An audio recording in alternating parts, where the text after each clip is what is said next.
Sir, good evening, everyone.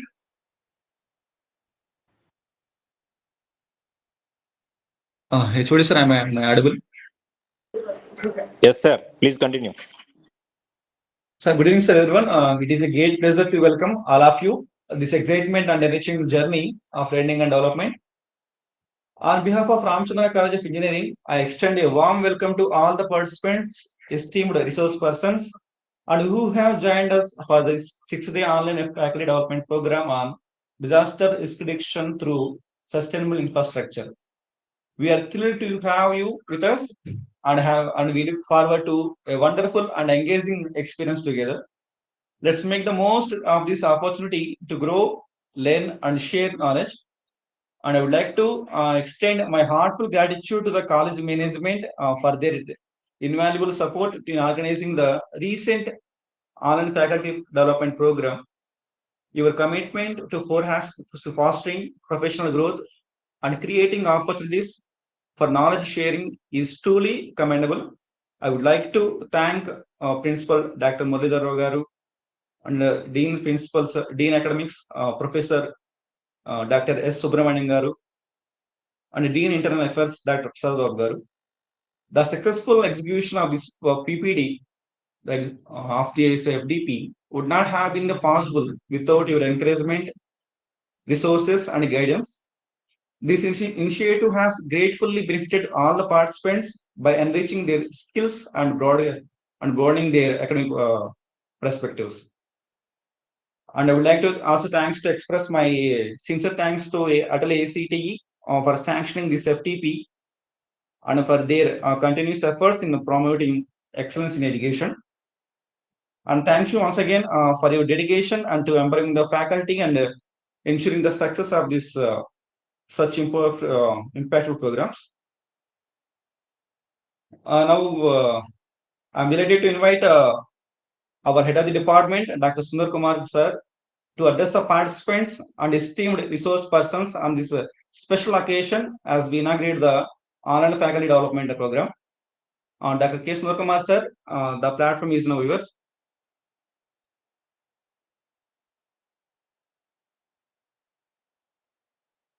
Sombabu sir, am I audible? Yes, sir. Please Yes, continue. sir. Sir, Sombabu, please invite Dr. Sharma sir about the speech, sir. After that, I will Yes. talk. Sir, no problem. You please continue. Yeah. Sundar sir. Right, sir. Right. Thank you, sir. Thank you very much, sir. Sir, good evening to all of you, distinguished guests, esteemed colleagues, and dear participants.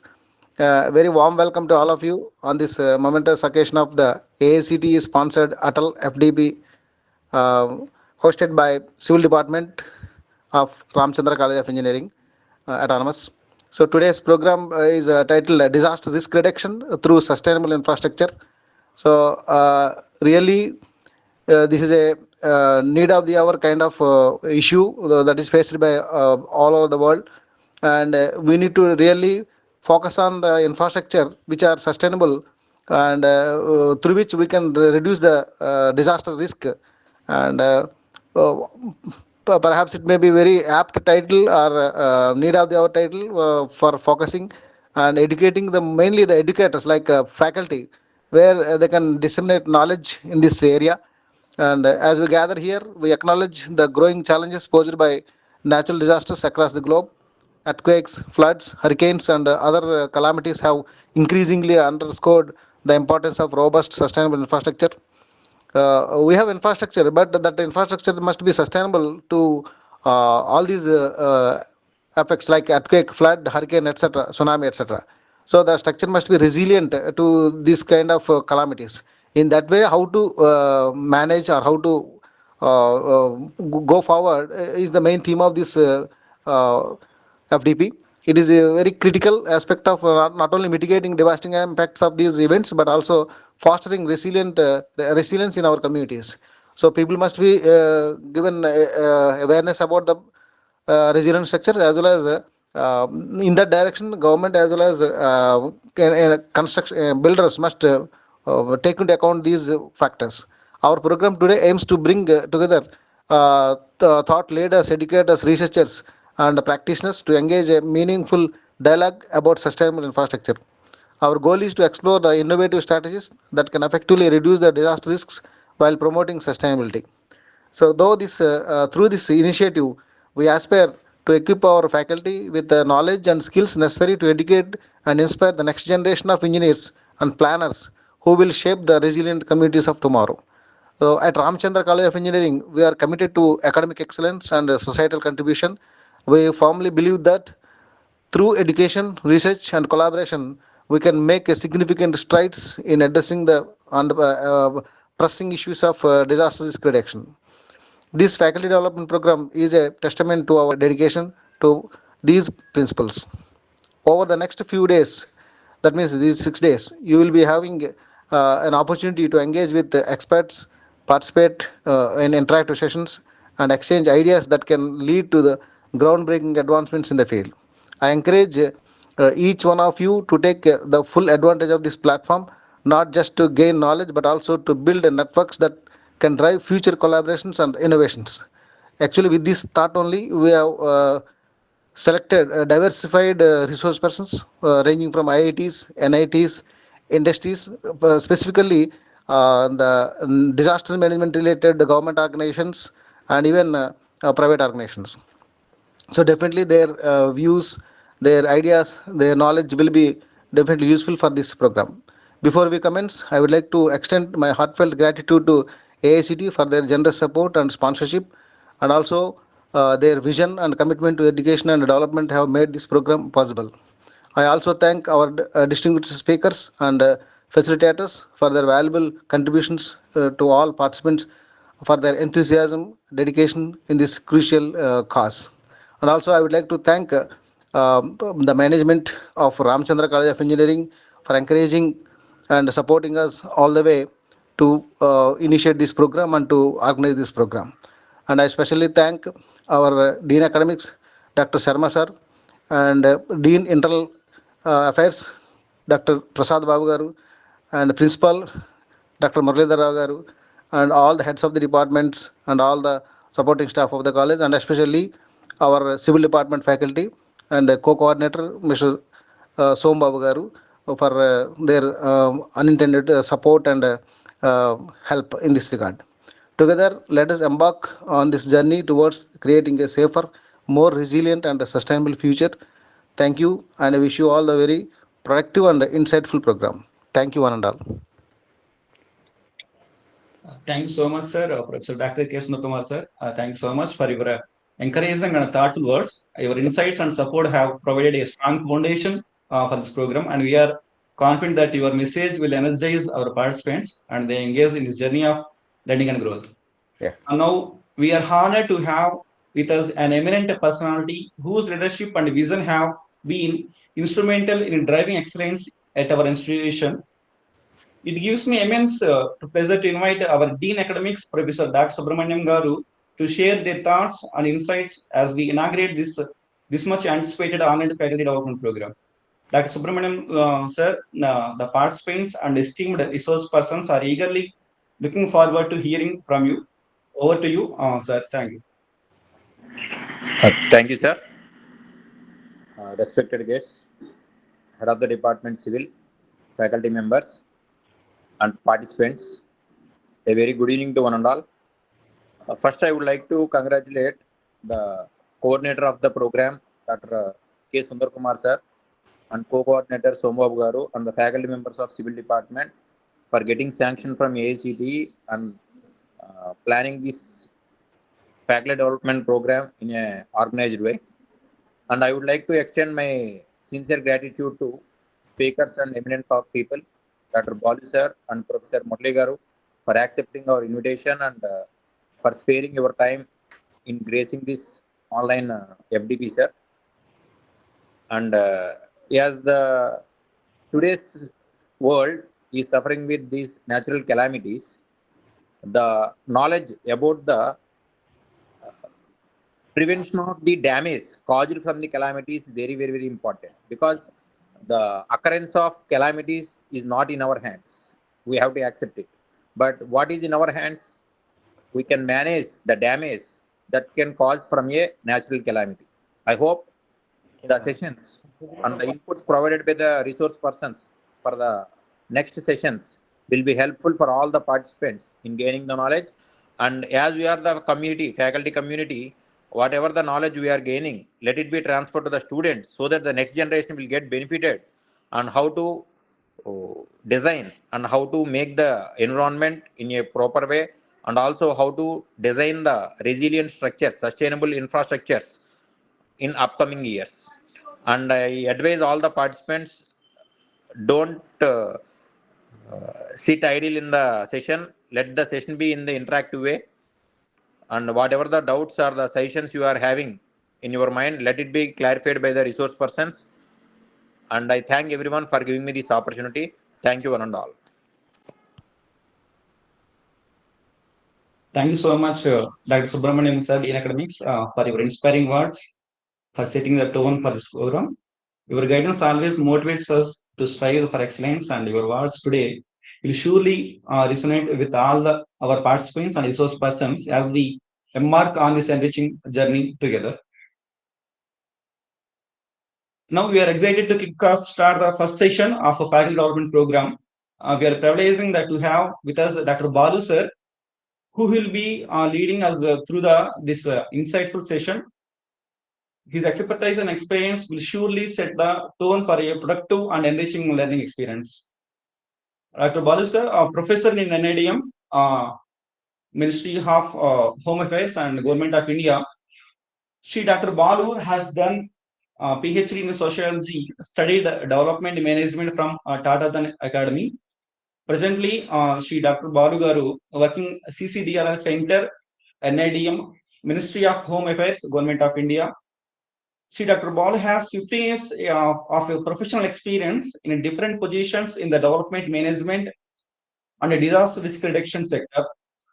Dr. Balu Garu has vast experience in working with national work exposure at National Institute of Rural Development and Panchayati Raj, Ministry of Home Affairs, Government of India, and Rajiv Gandhi National Institute of Youth Development and Ministry of Youth Affairs and Supports, Government of India. Experience of working at the grassroots at a national level in all aspects development management and disaster risk reduction and is an added value. Dr. Balu was specialized in child-centric disaster risk reduction, youth for development and disaster management. Created 2 records mentioned in India Book of Records in 2021 edition. Received Subhash Chandra Bose Excellence Award for Care and Protection of Child from Disaster, Excellence Award from the School Safety. Sir, without further ado, now I'm requesting Balu sir to take over the session and begin the first session. We are truly honored to have Dr. Balu sir as today. With his vast experience and expertise in disaster management, we are certain that session will be the both enlightening and engaging. I now kindly request Dr. Balu sir to begin the session, and the platform is all yours, sir.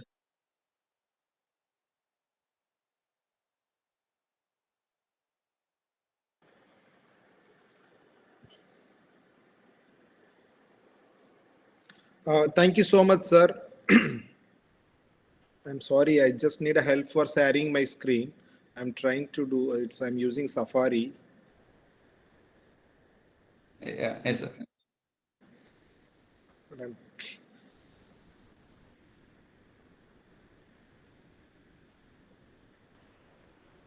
Sir, Sombabu garu. Number of participants? Number of participants? Sir, no, 157, sir. 160 about 167. Okay. It is getting recorded as well as take the attendance of the participants also. Okay.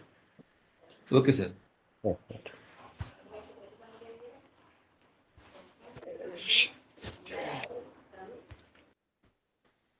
Sir, if you don't mind, can you share from your side? I'm unable to share. I'm using Apple MacBook. And this Google Meet, first time I'm facing problem in sharing. Sombabu sir.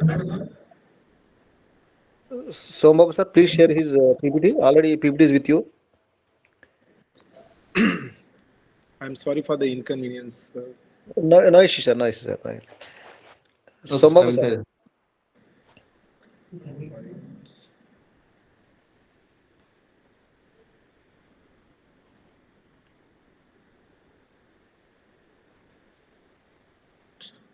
Can anyone check it? Is it visible my screen? Is my screen is visible, sir? Not yet, sir. Not yet.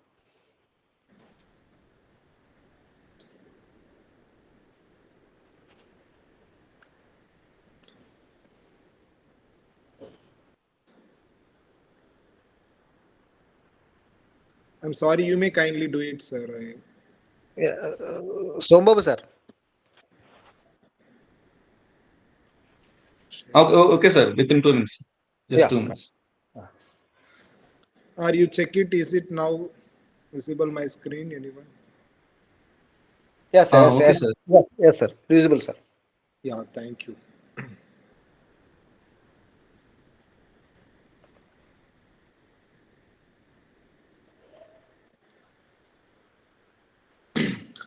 Okay.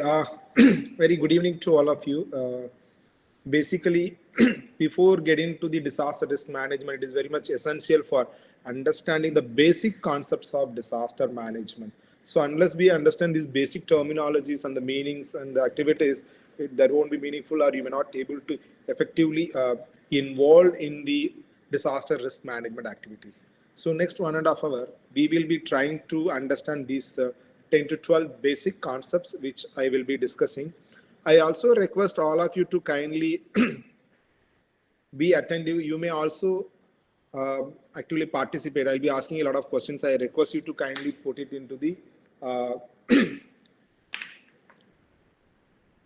chat box, whatever the question is being asked.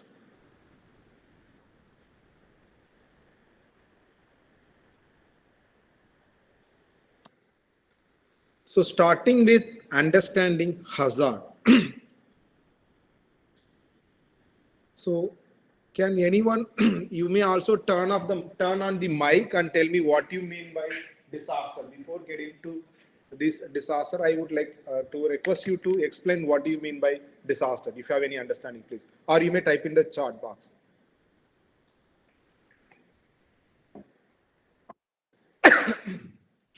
But I am in this, I'm unable to see the chat box also. And also in that way, I will continue as in the lecture mode only. I thought of make it more participatory way.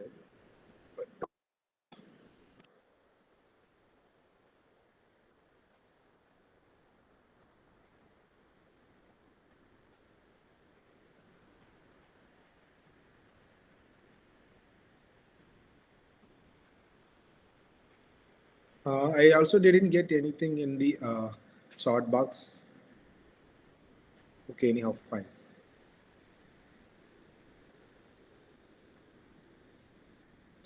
So let us try to understand the hazard.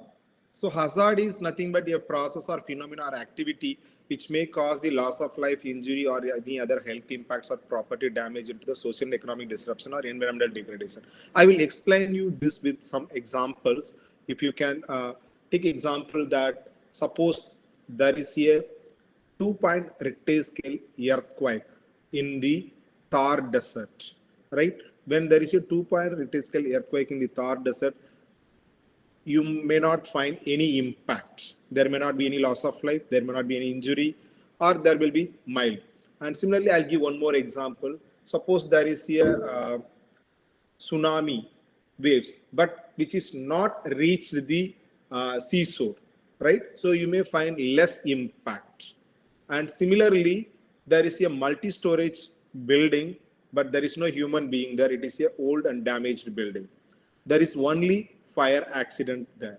Okay, so because of that, you may not find any much losses. There may be a less human loss, or there may be any injury or any some health impact or damage to the property. In that case, we call it as a hazard. I'll give some example. Whatever the cyclone, earthquake, or a flood, fire, landslide, snow avalanches, these all we can call it as a hazard. Many times we may think that these hazards which I've told, like a cyclone, earthquake, or a landslide, or a fire, or a heat wave, or a cold wave, these all we may think that as a disaster. No, these are all not called disasters. These are all called only hazards. Okay, these hazards may be natural or anthropogenic, right? And recent researchers says that there is no man-made, there is no natural disasters, okay? But we can call it as a natural hazards, like a cyclone and the earthquake, landslide. These all can be a natural hazards. So man-made hazard like a communal war or sometimes the emergency situations or fire accidents or road accidents, these all we can call it as a man-made hazards, right?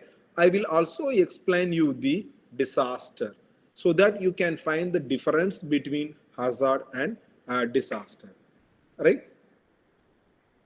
Before getting to that, if you see this picture hazard, when the stone fell down, what can be the impact? There won't be any impact since nothing is there nearby. There will be only the environmental impact, like there may be a small damage to the only these rocks, right? But there won't be any loss of life or injury or any other health impact. So we can call it just as a hazard. So coming to the disaster, it says that serious disruption in the functions of a community or society at any scale due to the hazardous event and interacting with the condition of this exposure, vulnerability, and capacity. So two things we need to understand here when we talk about this disaster. So the first thing is that when there is a serious disruption in the functions of the society, what it means, because of the hazardous event. So hazards, already I told that earthquake, cyclone, whatever these natural or anthropogenic hazards, because of that hazardous event, when the routine life of the society is being disrupted, when the society is expecting support from the outside or the government, then we call it that as a disaster. That's what we need to understand. So these cyclone or flood, these are all not a disaster, first point. Second, these are all the hazards. Because of these hazardous event, when the routine life of the society is being disrupted, then we call it as a disaster. Since COVID-19, everyone has experienced, so I'm taking this example. Before COVID-19, our routine life was smooth, right? Like you all were going to colleges, universities, the schools were open, the government offices were functioning, there was a transport facility, everything was smooth. But when there was a COVID-19, what happened? Completely, there was a shutdown. Our routine life was disrupted, right? We were not gone to office, the children were not gone to school, the people were not gone for their job, there was no transport facilities, right? So the routine life is being disrupted. So that situation, we call it as a disaster. I hope you all got the point. And similarly, at that time, people may expect support from the government or any other society. That situation is also a disaster. So now I'll give the difference between the, I'll give 2-3 examples so that you can understand the difference between the disaster and hazard. Okay. So I was telling that there is a cyclone, right? There is a cyclone in the East Coast, right? Because of that, few people have lost their life in the Andhra Pradesh, and some trees were fell down, some buildings were damaged. That's all. This is just hazard, right? And there is a severe cyclone landfall, and because of that, the entire East Coastal, like all the district, we have almost total 90 coastal districts, including East and West Coast. All those 90 districts, there was a huge human loss, huge property loss, right? Thousands of people have lost their life, and all those people, they were expecting support from their government, and the routine life of those people who are living in the 90 districts, right? Their routine life has been disrupted, right? In that situation, we call it as a disaster. And I'll give one more example. So I said there is a 2-point Richter scale earthquake in the Thar Desert. You can imagine the situation. 2-point Richter scale means mild. Similarly, there is a 8-point Richter scale earthquake in the Mumbai city. So what happens? Can you imagine? So the complete city got collapsed. There will be a huge human loss and material losses. all those people might be expecting support from the government and their routine life might be disrupted. So that situation, we call it as a disaster. Now, I hope you all understood the difference between disaster and also the hazard. May I know from the coordinator, can I interact with the participants? Can the participants on their mic? Will it be possible, or I should go with only lecture mode? Can anyone respond to me? Any coordinators? Are you there?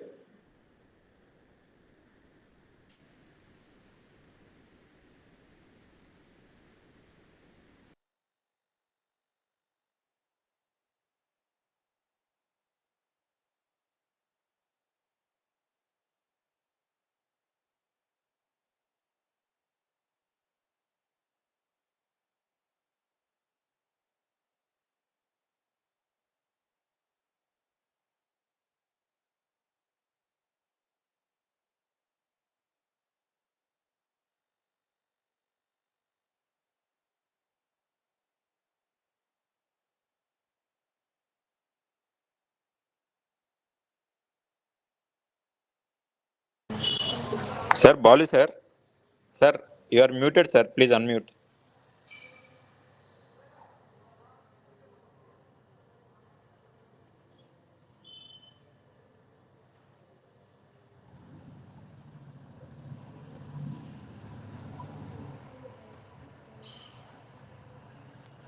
How it's possible? How it was muted, sir? I didn't mute myself. Okay, sir. Okay. Thank you. Can the participants on their mic, sir? Will it be possible to speak them? No, sir, it is not possible.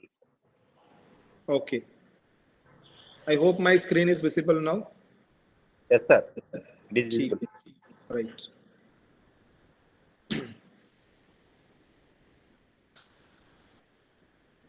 Okay. So we have seen some of the examples for hazard and also a disaster.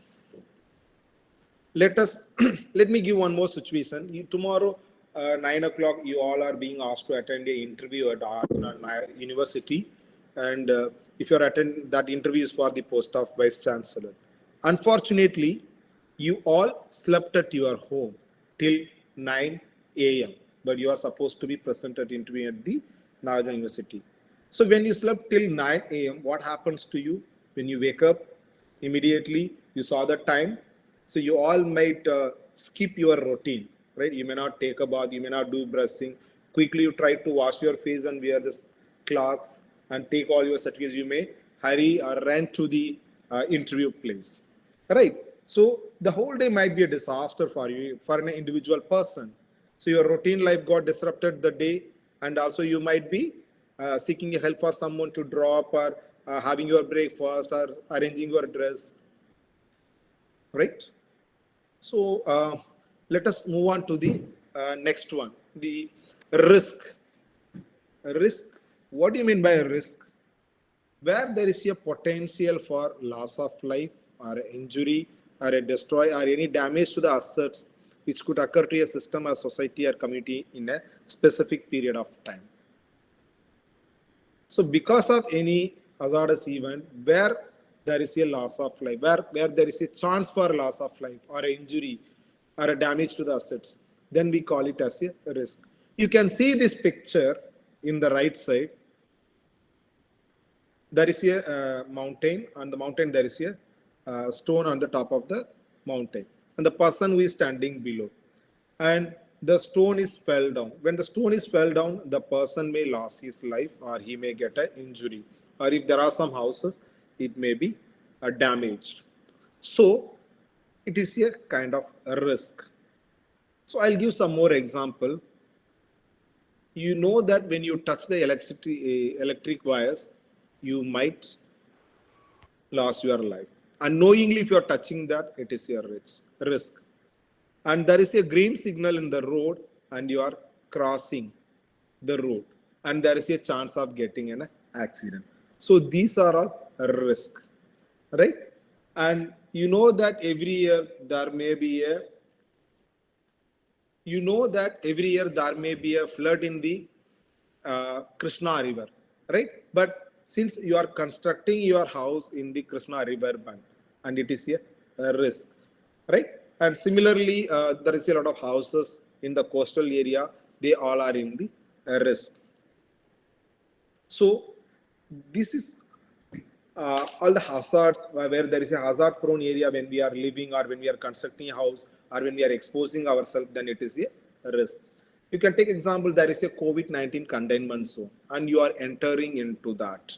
When you enter into that, then you are taking a risk, right? So these risk is determined probability as a functions of hazard, exposure, vulnerability, and the capacity.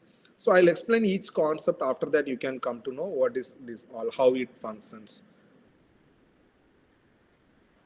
So the next concept is like vulnerability.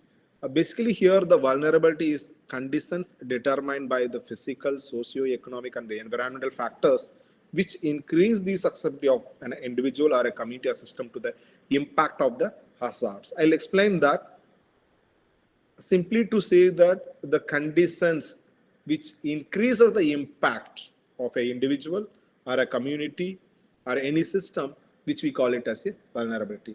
Here we can divide into 4 types of vulnerability. One is physical, socio-economic and the environmental factors, which also related to the vulnerability. If you see this picture, you can easily understand the physical vulnerability. Again, there is a mountain. On the top of the mountain, there is a stone, right? Imagine that the person who is standing there is differently able. And also imagine there is another normal human being who is standing. When the stone fell down, who will be highly affected or who will have a more impact? So the person who is differently able may not able to evacuate himself from the particular place. So he will have a more impact, or there is a chance for getting loss of life or injury. The normal human being, when he saw the stone is fell down, he may run away from the place, he may evacuate himself from the place. So the impact is more for the differently able person because of his physical condition. So we call it this as a physical vulnerability. Let me explain what is social vulnerability. In India, the women are more vulnerable to the flood because of their dress pattern. The women wear sari, the men may wear dhoti or lungis, and the North India. Especially in the Bihar, there's a high death rate among those people. In the past, I'm saying 1 or 2 decades before, there was a woman who struck in the flood.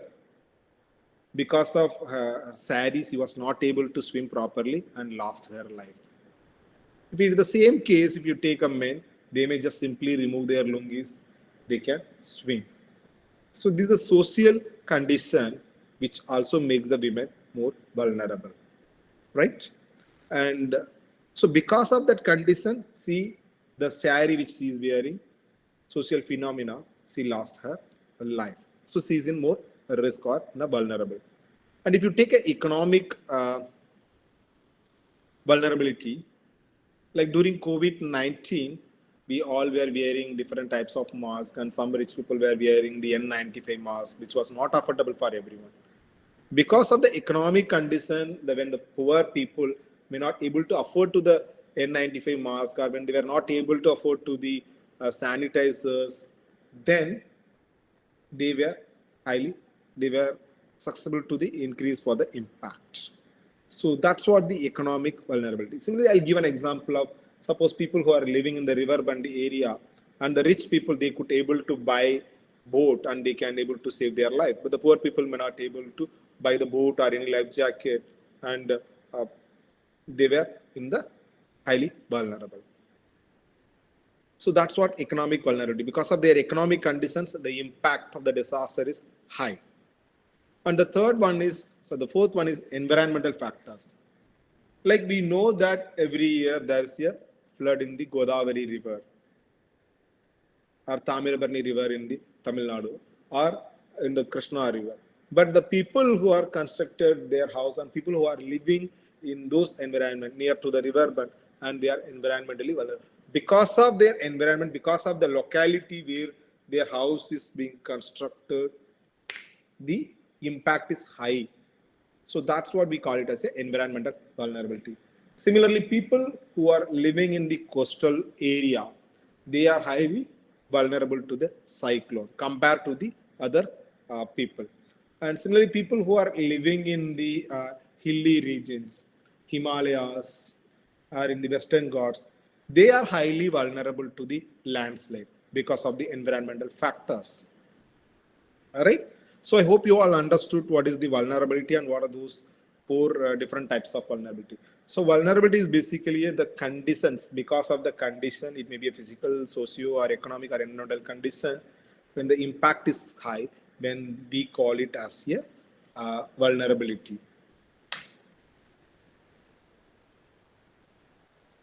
Coming to the exposure, the situation of people, infrastructure or housing, protection or the capacities, other tangible human assets, it's located into the hazard prone area.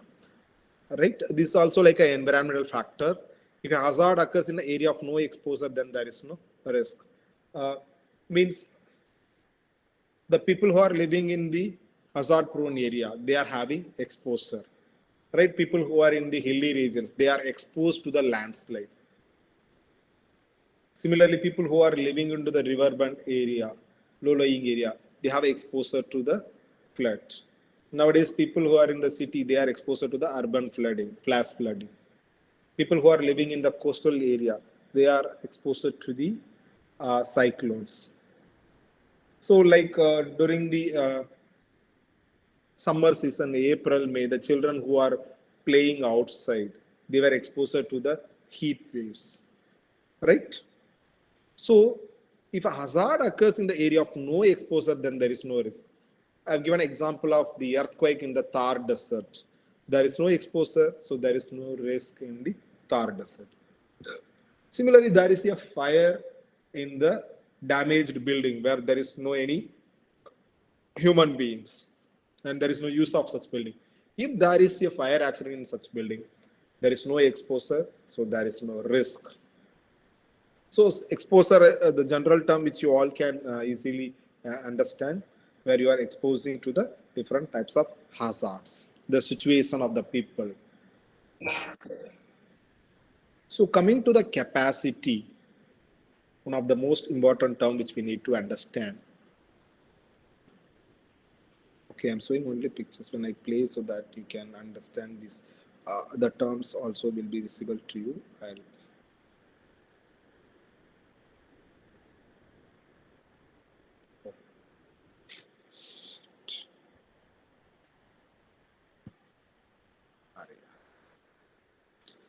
I'm extremely sorry, my MacBook got hanged. I'll continue anyhow. So capacity refers to the three things. One is knowledge, and the second one is life-saving skills, and the third one is resources. Right? So the knowledge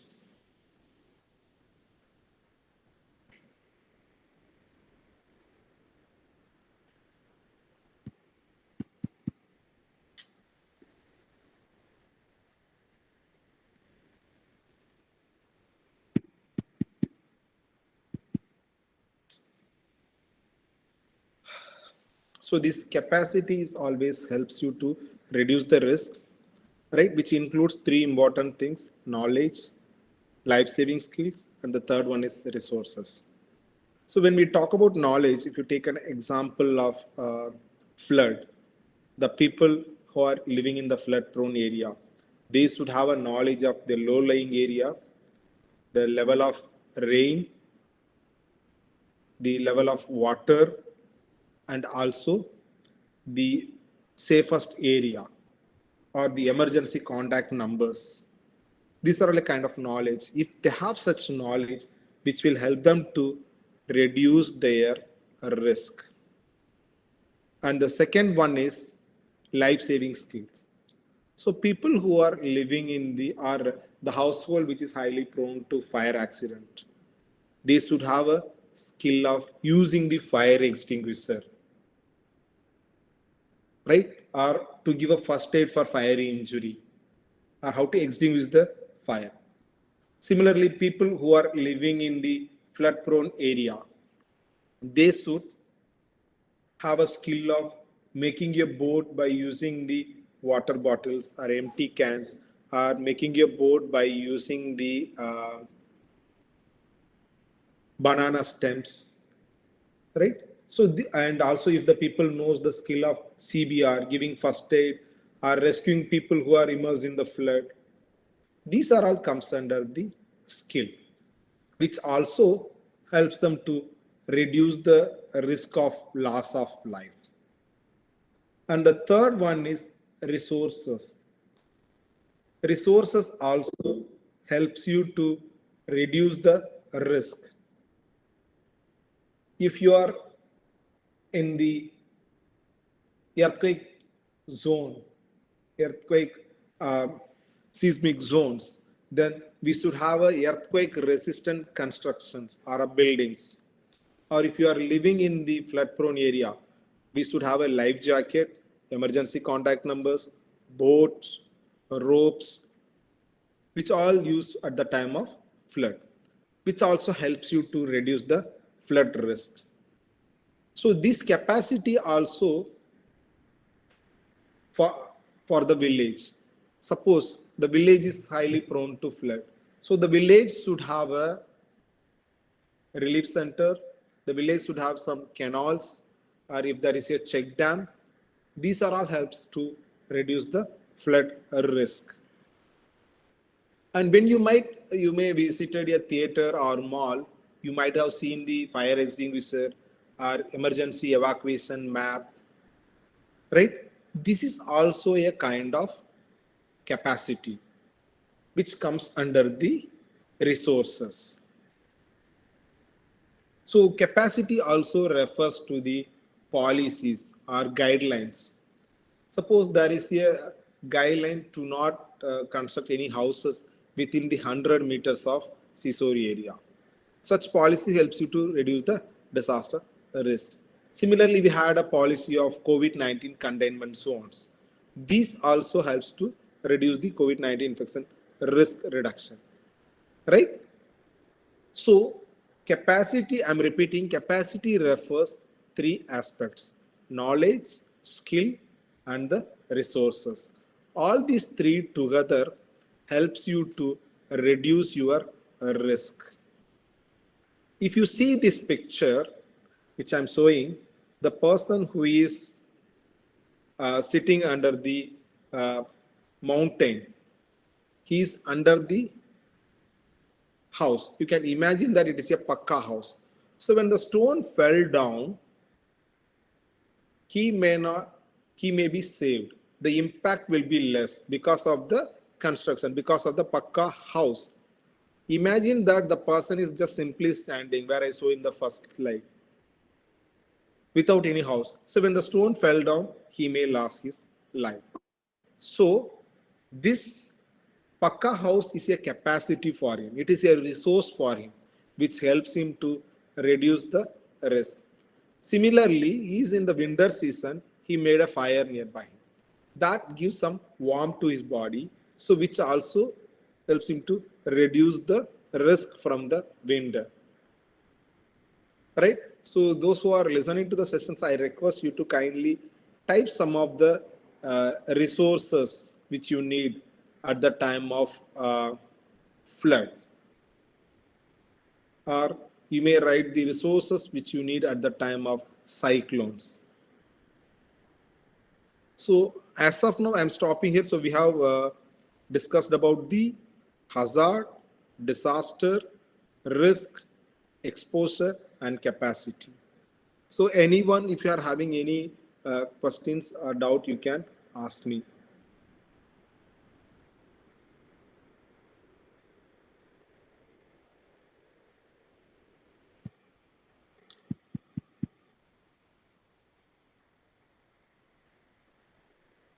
Good evening, sir.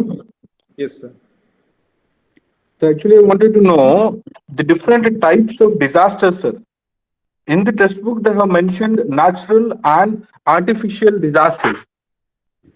Okay. Right? So Can you here, please differentiate me? here, as per the Disaster Management Act, there is no artificial. We call it as a man-made disasters. Okay, not natural or man-made.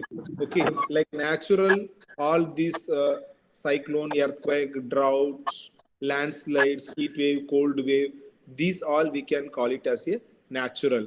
Not that is also not a disaster. I said it is a hazards, right? And the second one is man-made. Okay, it may be a fire created by or a COVID-19. People say that it may release from the virus released from the lab, or a war, or an accident.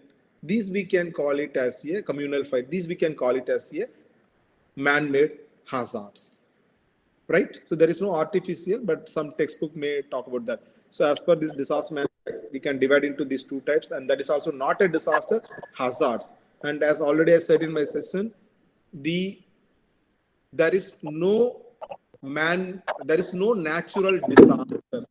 All are man-made disasters. I will explain why it all are man-made disasters. I'll explain you that later when that slide comes. Okay, sir. Sir, my system has hanged. I'm unable to move my slides. If you can you give me 5 minutes? If you don't mind, I'll restart my system and join again. Or without slide, can I continue?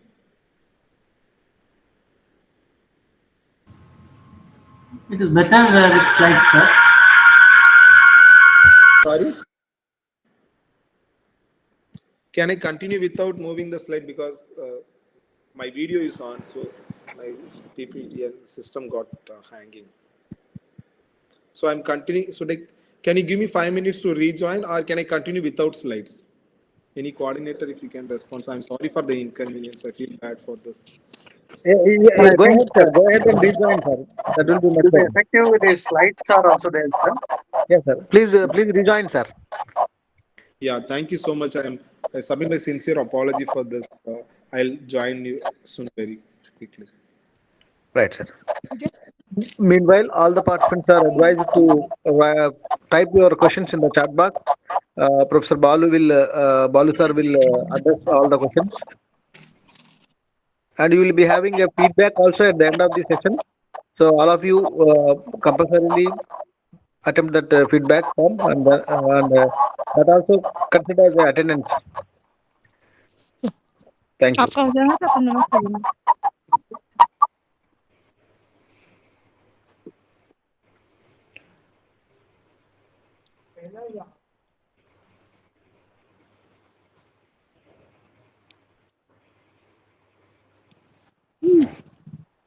Ready चल किसके साथ खेलना है तुम्हें आपके साथ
So it looks like most of the participants are leaving. Please don't leave the session because Professor Balu sir is having a technical glitch and he is going to rectify it very soon.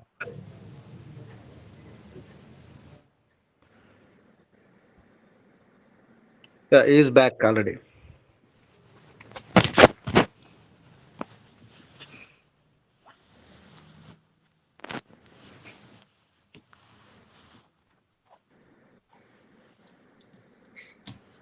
Sir, my screen is visible, sir.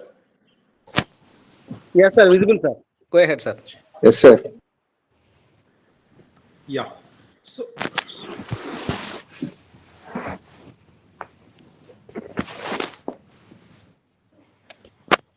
yeah, thank you so much, and I'm sorry for the inconvenience. So we were discussing about the capacity. So it refers to the knowledge, skill, and the resources.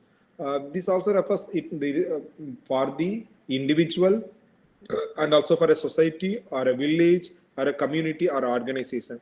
Suppose if you take example of a village, if the village is having the a big bond or the village is having a relief center, these are all resources for the village. Suppose you are visiting to a theater, they have an emergency evacuation map and the fire extinguisher, right? These are all resources for the institute. So moving to the damage.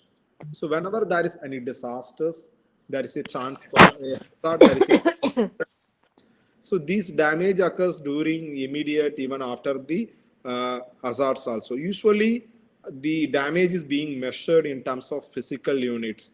Suppose the houses are being damaged, we used to measure the how many houses being damaged and how many houses partially damaged, how many houses fully damaged.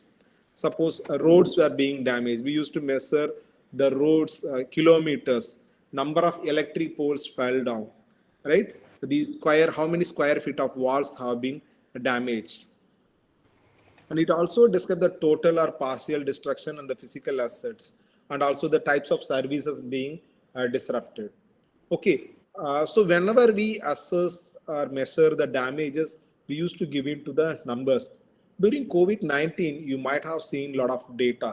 Every day, the government used to release the bulletin, and they used to mention number of people got infected every day, number of people got tested, number of people recovered from COVID-19, a number of beds available in the district, number of beds available with oxygen, number of ambulances available.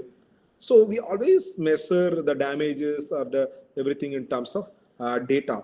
So similarly, when there is any earthquake or a cyclone, so the government is to give in terms of numbers. So how many electric poles were fell down, how many vehicles got damaged, how many cows have, animals or livestock have been lost, how many people lost their lives, right?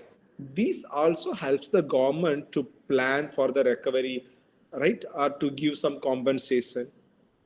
So always when we involved, especially people who all are from the educational sector, so when there is any cyclone, any hazardous event, after that, if something happened to your institute, we need to give you in terms of the statistics. So that how much, suppose you got struck in a flood or struck in a fire accident in one house. So you need to give a data of how many people inside, what are the assets you are having inside, so that the fire safety department they can plan. Or when you are, suppose your village is completely surrounded by flood, so when you are taking support from NDRF or SDRF, you need to say how many houses are in that village, how many people were living, how many children got struck. If you say, if you give the statistics to the fire department so that they can come for a rescue, they can come with enough equipments. And after the disaster also, we need to give the statistics so that it also helps the government for allocation of funds or reconstruction. Right. So generally, we feel that the disaster management, right? We used to say the word, use the word called disaster management. Till 2005, the government and the people, we all were doing only disaster management, right? Means after disaster happens, we used to support the people. We used to give a food, water, clothing, or a shelter to the affected people, right? But after 2005, when the Disaster Management Act passed in the 2005, there is a paradigm shift in the approach of the government. We have changed ourselves from the disaster management to disaster risk management. Okay, disaster risk management, which includes organization, planning and application of measures, preparing for responding to and recovering from disaster. So what is disaster risk management? Means before disaster occurs, during disaster and after disaster. So now we are managing the risk, not managing the disaster. I hope you understood the point. So till before 2005, when the hazard happened and the situation becomes disaster, then we started responding. We give all the basic things to the society. That we were doing only a disaster management. So now after this 2005 Disaster Management Act has been passed, now we are doing a disaster risk management. Means before disaster occurs, we do a lot of activities. We prepare our society for responding to the disasters. And during disaster also we do a lot of activities. And post disaster also we do. So now we are doing a disaster risk management, not a disaster management. So now we are focusing on the disaster risk management. Okay. So I would like to give this formula to you. The risk, how the risk happens: hazard, vulnerability, and exposure. All these three things together multiplies the risk of a people or a society or a system. The only thing is that capacity helps you to reduce the risk. I'm repeating again: hazard, vulnerability, and exposure multiplies, means increasing your risk. And the capacity is the only way to reduce the risk. I'll give one example. Take example of hazard, one hazard. Cyclone is a hazard. Okay. And it occurs. Vulnerability: children, different able or old age people, people who don't know swimming, they all are vulnerable. So the impact of risk may be high among them. Exposure: they all are living in the coastal area. So definitely there is a chance of cyclone. So cyclone is a hazard, and the vulnerable people of our society who don't know swimming, who don't know do's and don'ts of the cyclones, who don't have any resources, and they are living in the cyclone prone area. They have a exposure to the cyclone. So all these three, hazard, vulnerability, and exposure, multiplies the risk, means increasing the risk. So here the only way is reducing the risk is building the capacity, where we need to play a role. So what is capacity? I already told that there are three things: knowledge, skill, and resources. So as a teaching community, we need to build the capacity of the people, or a student, or a society, in terms of the knowledge aspect. We need to create awareness among the people. What are the do's and don'ts of the hazards, particular hazards, so that you can reduce the risk of the people, right? For example, I'll take a situation of flood. How will you reduce the flood risk? By building the capacity. So you need to create awareness among the flood. Like during the flood, they have to use the only hot water. Right? They should not go into the deeper area. Children should not be allowed outside. Right? So they should have a knowledge of emergency contact numbers. They should have knowledge of how to give a first aid. So these all reduces the risk of the people. So in terms of knowledge. And similarly, this I have given already the examples of how to build the skills related to the flood. And similarly, resources also we need to provide to the society, so that we can reduce the risk of the society. So overall, I'm trying to say here now, we are doing a disaster risk management, not disaster management. And the risk always, hazard, vulnerability, and exposure always multiplies the risk. And the capacity is the only way to reduce the risk, where we need to play a crucial role in building the knowledge and capacity of the society. Second most important thing is that prevention. Any activities or measures, a process or a phenomena which we are taking to avoid the risk, remove the risk, eliminate the risk, or eradicate the risk, that is called prevention. Repeating, all the most important concepts related to disaster management like capacity and prevention. So prevention is any process or phenomena or activity which we are doing for eliminating, eradicating, or removing the risk is called prevention. See the picture.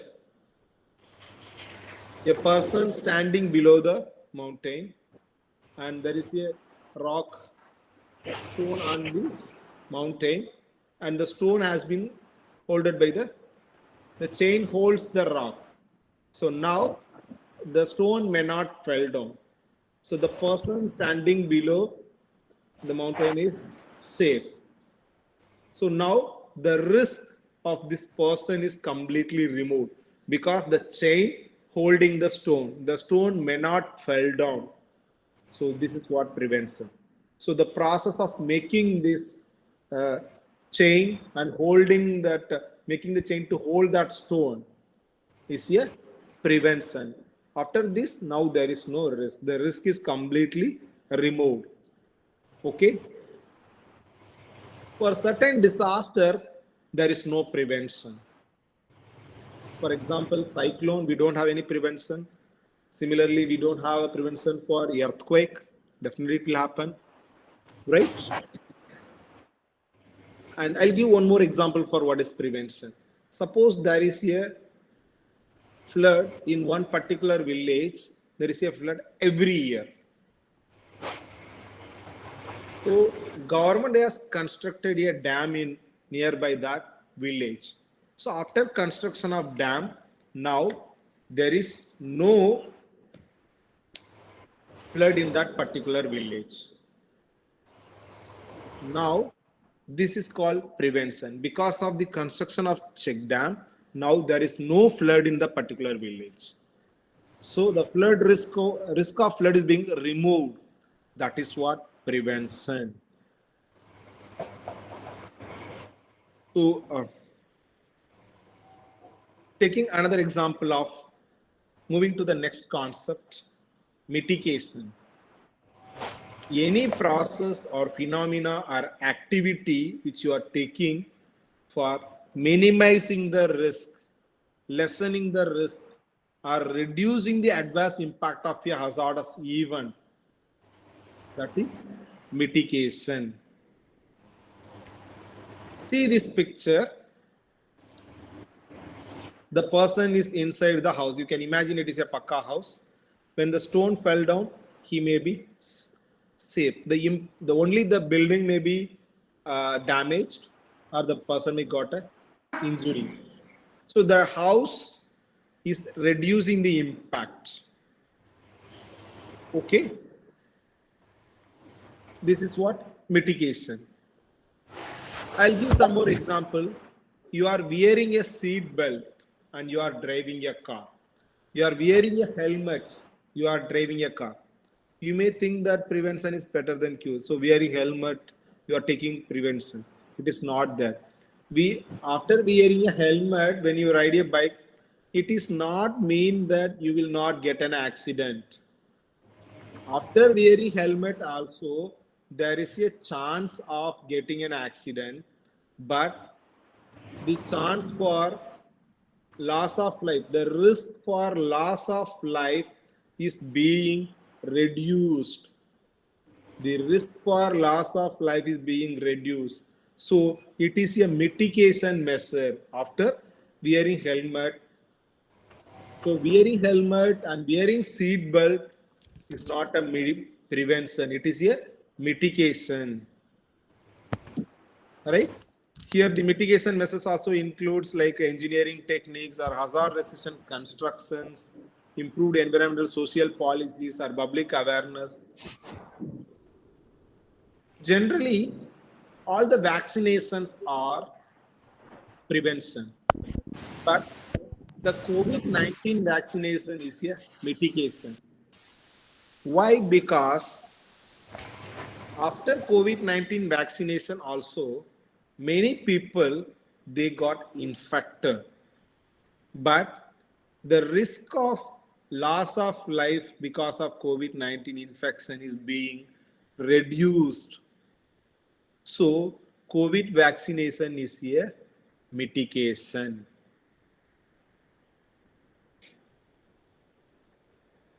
Right? I'll give some more example for better understanding of prevention, mitigation.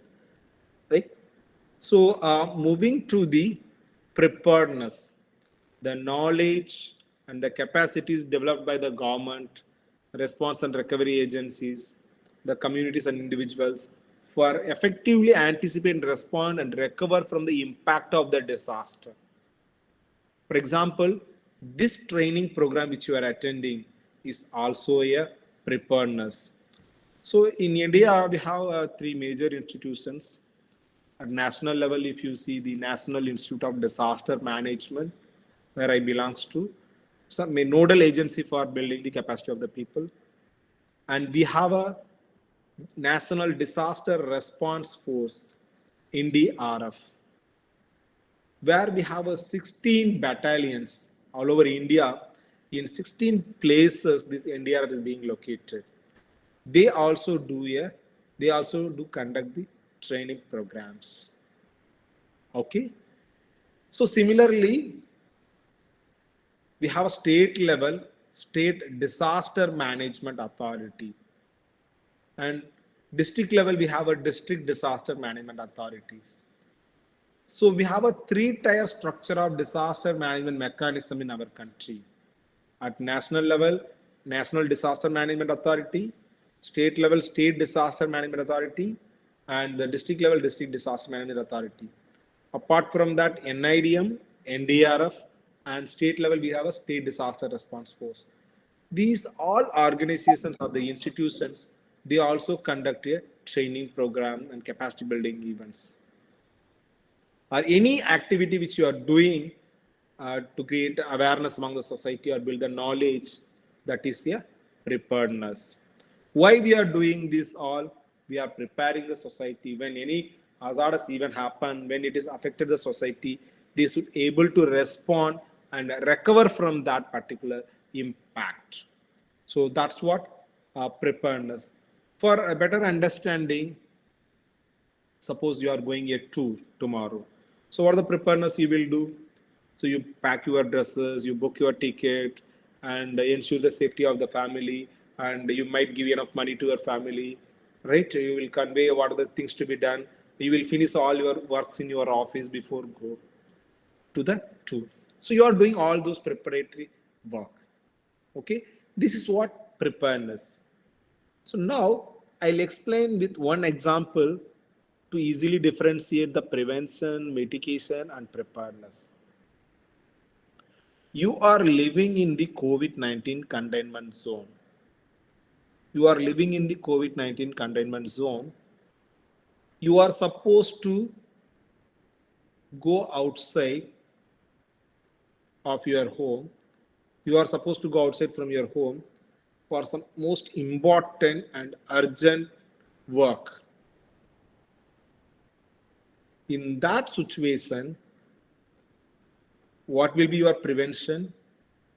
What will be your preparedness? What will be your mitigation? I'll explain. You have decided to go outside, and what the preparedness you will do? You will carry a mask with you. You will take a sanitizer with you. If need, you will take a pass, permission from the district administration. Right? These are all preparedness. What are the mitigation measures you will do? You will wear a mask, use the sanitizer, understand the difference. Carrying mask and sanitizer is a preparedness. Wearing mask and using sanitizer is a mitigation. And you have decided that if I go outside, definitely I'll get infected.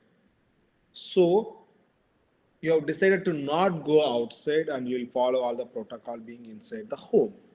So being inside home is the only prevention for COVID-19.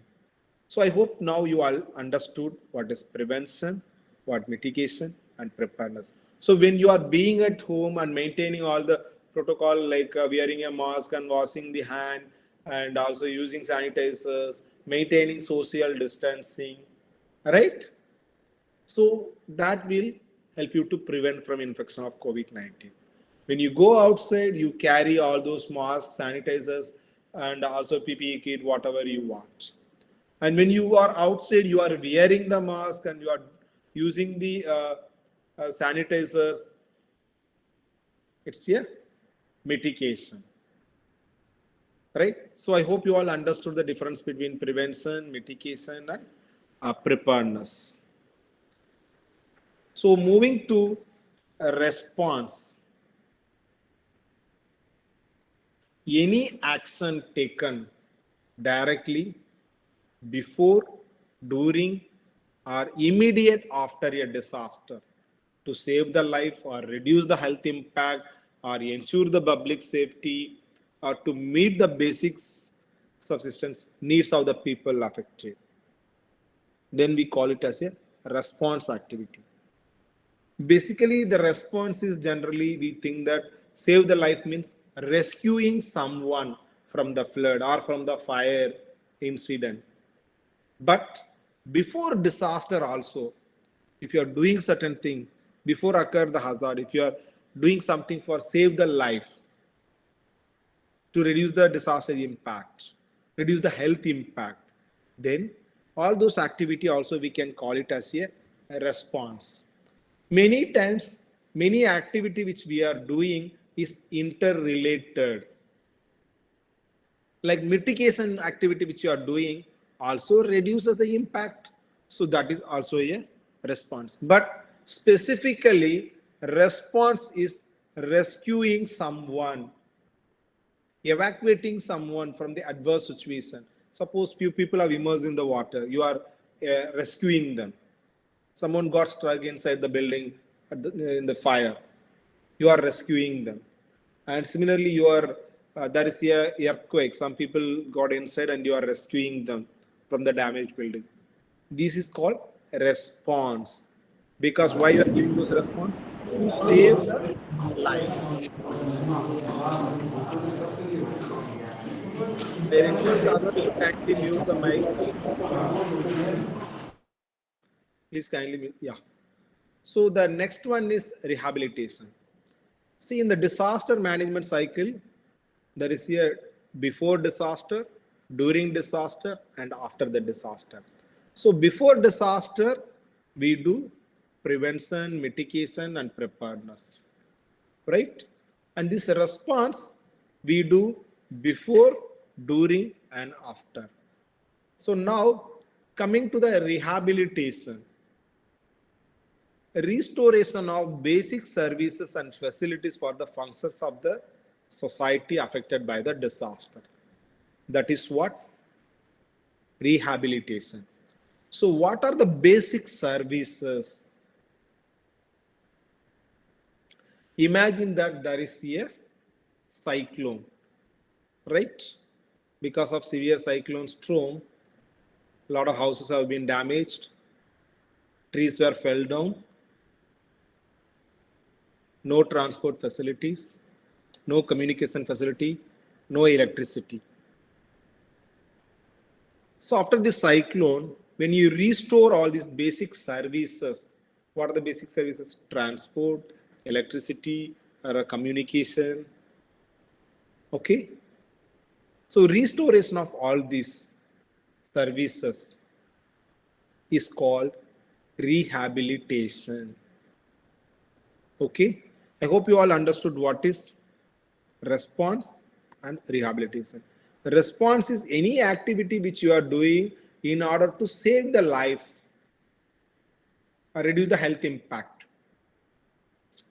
So rehabilitation is basic services which includes electricity, road, transport and communication. Recovery, the restoring or improving of livelihoods, health, as well as economic, physical, social, cultural environment. Here in the rehabilitation, which includes like providing like a food, water, shelter, this food, water, shelter, clothing, this also comes under rehabilitation, right? These are the basic services and needs, basic needs of the people. These are all the food, water, clothing, sanitation, also basic needs of the people. So if you are providing those after the disaster, this is a rehabilitation activity. So recovery is improving the livelihood, health, economic, physical, social, cultural, environmental assets and systems. For example, so disaster occurred, you have responded, you rescued the people. I was involved in the Vijayawada flood in the August. So the Ajit Singh Nagar area was highly affected. So all the people who got struck inside the flood, all the houses were surrounded by the flood. Okay, so disaster, it's become a disaster. NDRF and SDRF team, they have rescued the people, right? So that is response. After that, they kept all those people into the relief center. They were provided with food, water, clothing, everything, shelters and sanitation facilities. That is rehabilitation. Okay, and after all the flood has gone, and if you are making all the ensuring the road, transport, electricity and communication, that is also rehabilitation. But the recovery is, what about their livelihood, their jobs, their health conditions, ensuring their economic situation, ensuring their job and their social life, cultural activities, and the environmental aspects. All those comes under the recovery. Okay, so like you are providing all the services, all the like the at the time of disaster, like the road transport may not be available, even the public distribution system also may not be available. So when you are reopening the PDS system, they used to get all the groceries and they may go back to their home. So which is also helping for recovery. So here reconstruction. Reconstruction is a medium and long-term rebuilding and sustainable restoration of resilient infrastructure, services, housing, facilities, and livelihoods. The difference between recovery and reconstruction. So the house is being damaged, you are providing temporary house to them or shelter. That is a recovery. To recover, you are making a temporary shelter or a tent and you are asked them to stay there. In the reconstruction phase, there is a village in the cyclone area, in the coastal area. Because of the cyclone, the house is being damaged. So what happened? You are giving a tent, temporary shelter for the affected people. That is recovery. So in the reconstruction phase, previously the house was thatched roof or a kacha house. So in the reconstruction phase, we need to ensure resilient houses. Means once again, if the cyclone comes, the house should not be being damaged. That's what reconstruction. Build back better. Previously, it was a thatched house, damaged in the cyclone. So in the reconstruction, we are constructing a pakka house, so that when once again the cyclone comes, the house may not be damaged. Similarly, in the cyclone, all the electric poles were fell down. So now what to do? How will you make resilient? Now we will give the electricity services under the ground, so that when again cyclone comes, the electricity poles may not fall down. Right? Now the entire education system is resilient. Why? Before COVID-19, we were all doing face-to-face sessions. When COVID-19 comes, all the education was completely disrupted. So now we came up with a system of online education. So now even if again any disaster happens, again COVID-19, any pandemic happen, our education system is resilient. We won't stop our continuity of our learning. The school and colleges will continue with their syllabus through online system. So the online platform which enabled us here resilience. Even there is a pandemic or any kind of disaster, the schools will be on through education, through online system. So reconstruction is basically a build back better. Build back better means, so before it was a thatched roof, damaged thatched house or kacha house, damaged in the flood or cyclone.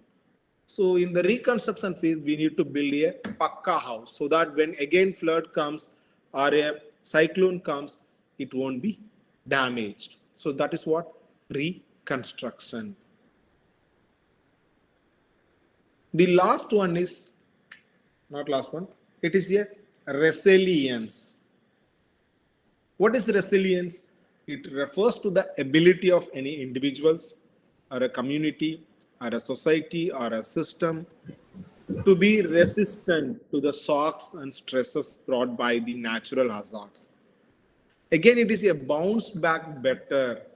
The reconstruction is build back better, and the resilience is bounce back better or bounce forward.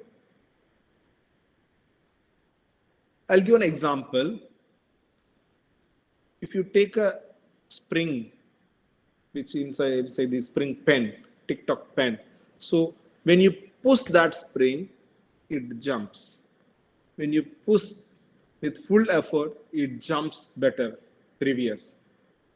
Similarly, just when you throw a ball small with less effort on the wall, it backs to you. When you throw a ball with full effort, it will go beyond you, means backside of you. So that's what resilient. I'll give some more example. You might have seen a lot of Tamil movies, Tamil or Telugu movies. When the villain beat the hero, he fell down. But after that, he wake up immediately, came with full power, and he fight with everyone. That is what resilience. Right? Resilience means even after the disaster, we will not stop anywhere. We will continue. We'll do the work better than previous. I'll take example from Varisa. Every year they used to face 2 or 3 severe cyclones. But even after, very next day, all the government offices used to function. All the schools used to be open. All the Anganwadi centers used to function. There is no disruption in the transport. That is what? Resilience.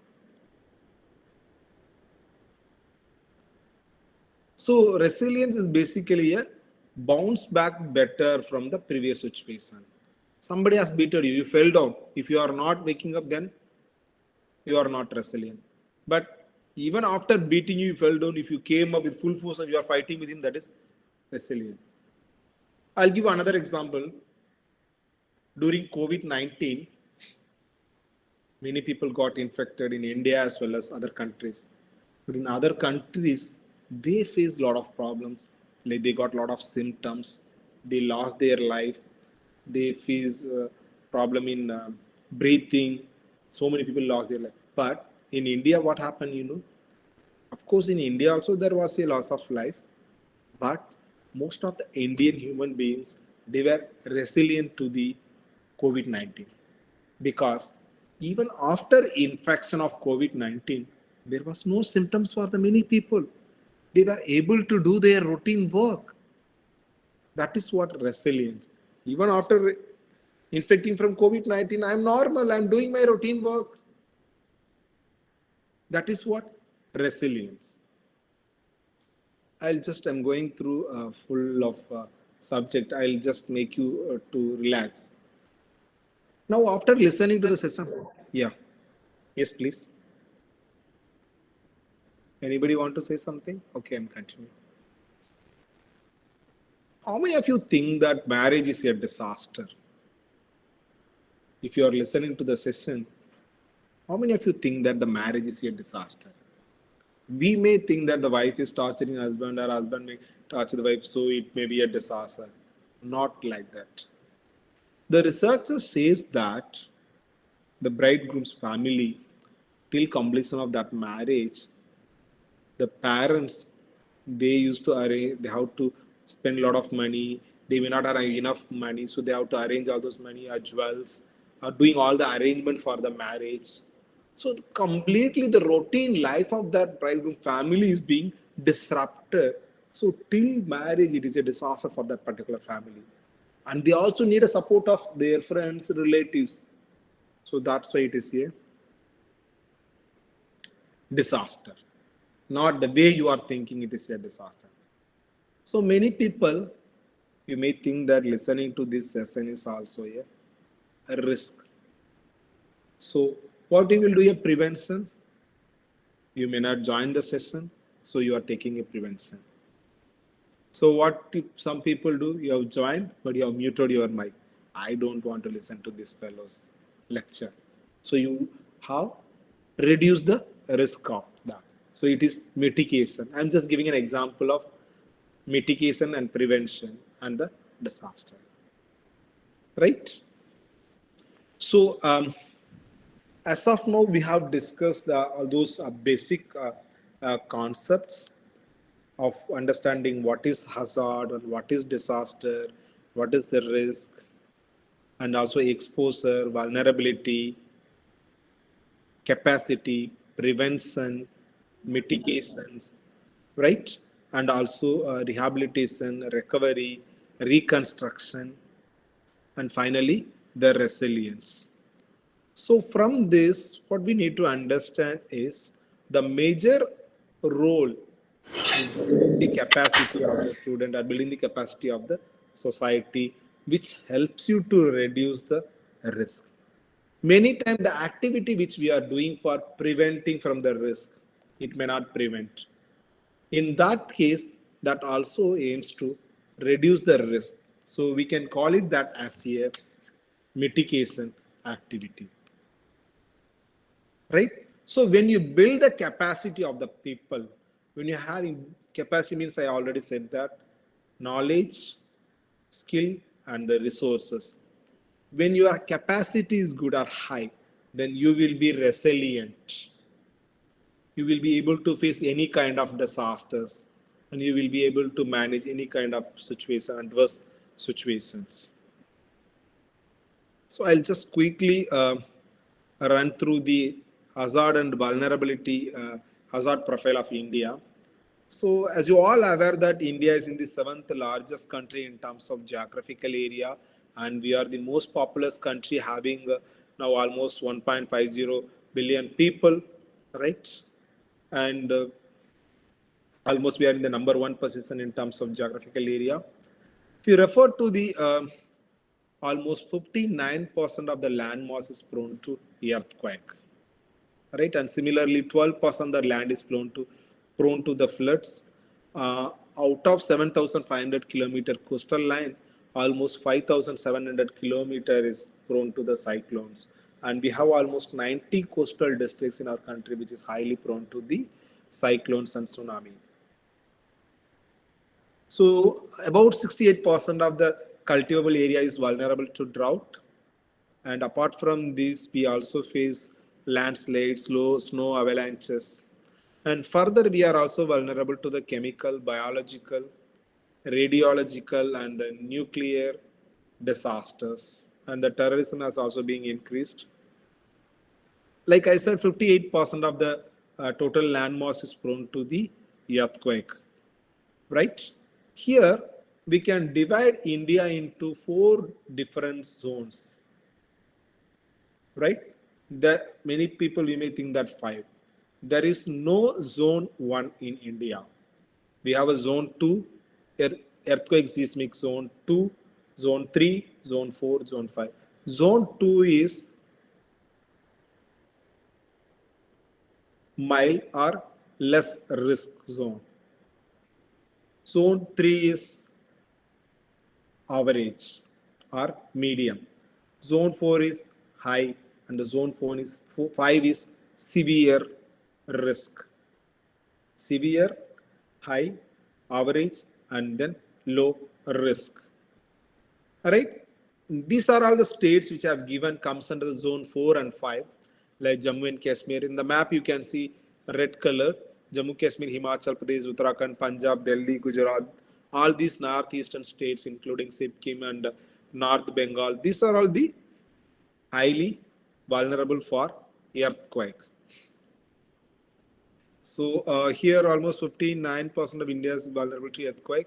And these are the 3 major earthquakes. There was many earthquakes frequently, and the major earthquake is January 2001 in Gujarat, and Jammu Kashmir earthquake in 2005, and Sikkim earthquake in 2011. And 7 states, these are highly vulnerable, located in the seismic zone 4 and 5. And one of the dangerous hazard is an earthquake. If there is one earthquake in the 8 point or 9 point Richter scale, everything will become zero. You will face huge human and material loss and collapse of infrastructure. So as I said, there is a 7,516 kilometer of coastal line. Out of that, 5,700 kilometers is vulnerable to the cyclone or tsunami. Odisha, Andhra Pradesh, West Bengal, and Tamil Nadu, Gujarat, Kerala, Pondicherry. These are the states are highly vulnerable for the cyclone. And we have both sides like Bay of Bengal and Arabian Sea, where in the both seas the cyclone used to form frequently. And out of this, an average of 4:1 ratio. The frequent cyclones occurs in the Bay of Bengal, then in the Arabian Sea, and the ratio is approximately 4:1. If there is a 4 cyclones have been formed in the Bay of Bengal, there is a chance of forming 1 cyclone in the Arabian Seas. And here it is mentioned 84 coastal districts. Now it is being 90. And these are all the 4 states: Tamil Nadu, Andhra Pradesh, Odisha, and West Bengal, which is highly vulnerable to the cyclones. And on an average, every year, 5 to 6 tropical cyclones used to form. And out of that, 2 or 3 could be very severe. And these 12% of the total landmass is prone to vulnerable floods. And here the Assam, Bihar, I have given the list of states which is highly vulnerable to flood. So if you see that Assam is the highly vulnerable for the flood. Every year they used to face 3 waves of flood. 3 times they used to face a flood. Every year 15 lakh people have been evacuated and relocated to other place every time the flood comes. A drought, you know that 68% of the cultivable area is vulnerable to drought, and it is a long period of dry weather and insufficient rain. Drought causes severe distress, as you all know. It may also leads to the child malnutrition, and it also affects the reproductive child health. Here I would like to show that if you refer this data from 1950 to 2000, 50 years, I have given the 10 major disasters. During these 50 years, there was here 10 major disasters. I have given the list, you can see. And the loss is 46,000. If you see the type of disaster, third column, earthquake, cyclone. So in the 50 years, there was only 10 major disasters with only 2 different types, and the loss is 46,000. Similarly, if you refer this slide, from 2000 to 2020, only 20 years, there is a 10 major disasters again. 50 years, 10 major disaster, and 20 years again major 10 disasters. And if you see the types, earthquake, tsunami, floods, avalanches, and cyclone. 5 different types. And the loss is 37,000 human beings. Compare both these slides. 50 years, 10 major disasters, 2 types of disasters, and only 46,000 losses of human being. And again in the 20 years, 10 major disasters, 5 different types, 37,000 human loss.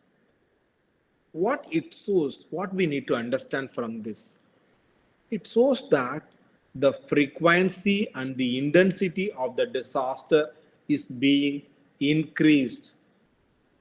Frequency and the intensity of the disaster is being increased because of the climate change. So we need to improve our system.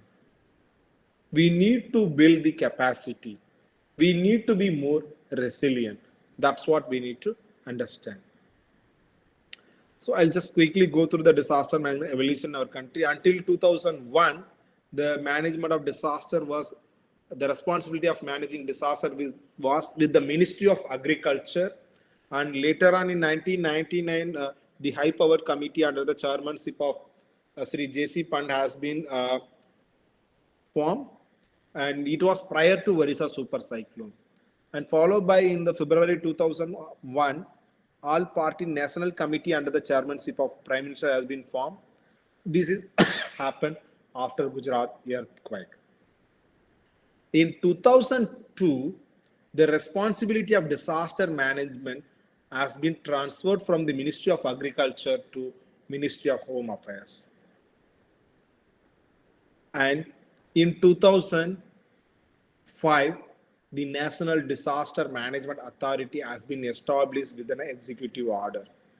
And followed by December 2005, the Disaster Management Act has been passed in the Parliament. So this is the paradigm shift happened in our country. So only the Agriculture Ministry was looking after the disasters, because mostly we face a drought related the things. So after that, they have realized the importance, and the Agriculture Ministry alone unable to manage the disaster situation. So the responsibility has been transferred to Ministry of Home Affairs. So this is the national vision, building a safer and disaster resilient India through holistic and proactive multi-disaster oriented technology, and through a culture of prevention, mitigation, preparedness and response. So we need to build the culture of prevention or a mitigation or a preparedness and response, which we have learned from this session. So what is the approach? As I said, there was a only disaster management approach. After this Disaster Management Act 2005, the institutional and legal framework and the legal authority has been given. And there is a 3-tier structure. National Disaster Management Authority, the Prime Minister as a chairperson, and the State Disaster Management Authority, Chief Minister is a chairperson for that, and district level District Disaster Management Authority, where the district magistrate is the chairperson for the DDMA. Right? So we have a 3-tier structure, national level, state level, and district level. And apart from that, we have a national executive committee with the secretaries of 20 important ministries and also integrated defense stuff, and the function as a executive committee. So apart from this, I told NIDM is a major responsibility of training and building the capacity. NDRF for rescuing the people. These are the structures we are having. So the national level NDRF, they have a defense, central aviation, police forces and other central agencies. They used to come in the deputation, right? And their major responsibility is rescuing the people and building the capacity. And state level, we have a STRF and other state agencies. all the state government is not having a separate SDRF. The existing police force is being used as a SDRF. Only in few states like Odisha and also Uttar Madhya Pradesh and Gujarat, they are like Assam, they have a SDRF. Like NDRF, they have separate SDRF, separate force. But in other states, they are using the existing police force and the fire service people as a SDRF. So they have been deputed at the time of disaster for rescue. And similarly, at district level, there is a district disaster response force. And this is also, again, we are using the existing local police, civil defense, volunteers, NGOs. So what is the response mechanism here? The NDRF is having a specialized response. The NDRF can treat they can handle the biological or nuclear, right, disasters. Any kind of disaster they can manage. They have all the specialized people. And before occur any hazards, they used to deploy. For example, now they know that there is a heavy rain in the Tamil Nadu, so there is going to be a flood or cyclone. This NDRF 10th Battalion in Vijayawada, they deploy all these people into other parts wherever they go. And they also provide basic training. They also assist the community in preparedness and training. It's a role of NDRF. And also we have a national level commission. Like a major disaster happens, National Crisis Management Committee, wherever the Cabinet Secretary and the National Executive Committee, it's a higher secretary level, they directly monitor and support the role. And apart from that, Indian Armed Forces, CAPF, they are also being used. Only during the COVID-19 and Uttarakhand flood, the army or they all have been involved only during this. And overall strategy, if you see, based on the National Disaster Management Act, so there is a paradigm shift in the 7 pillars. So pre-disaster phase, we do prevention and mitigation, and preparedness, capacity building, and the vulnerability-based disaster risk management. Okay, so prevention, mitigation, preparedness, you all learn, and it is through a lot of activities. It may like a construction of building, construction of structures, or providing some resources, or a knowledge building. And the fourth one is capacity building. We have a STRF, NDRF, NCC, NYK. They are also being involved in the capacity building activities. So again, include public awareness. To reduce the vulnerability, we are doing the public awareness. And in the post-disaster phase, prompt and efficient response, like a rescue, relief, and rehabilitation is being done after the disaster. And also similarly, reconstruction and recovery, build back better, which is being done in the post-disaster phase. So these are the 7 pillars being used as a overall strategy for the disaster risk management in the country. Okay. So with this, let me stop here. We have discussed about the 10 or 12 concepts, and followed by we have understood the vulnerability and hazard profile of our country, and also what is the disaster management mechanism in our country when anything happens. So with this, let me stop here. If any questions or anything, then we can take up, or any interpretation, any suggestions. Thank you, sir. Over to you, the coordinators.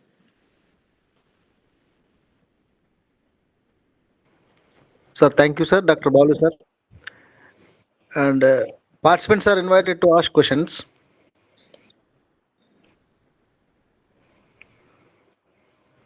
So I myself would like to ask a few questions, sir. Yeah. Regarding different disasters, how do you think, how do you classify or consider climate change? Is it a disaster, or what do you say about it, sir? Climate change. Climate change is an event. Because of that, the disaster means because of that, the hazardous event is being increased. So climate is emergency. That is also being treated as a disaster. Climate change is also. So Okay. first thing is climate change is also being treated as a disaster. It is also an emergency condition, emergency situation. So that's why we call it as a climate emergency.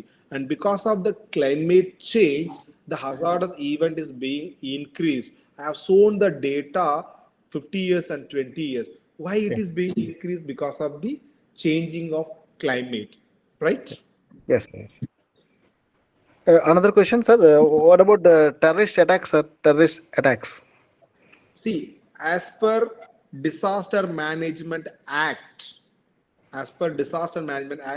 the terrorist attack or war, fire, accident, these are all not disaster. These are all not comes under the disaster as per Disaster Management Act.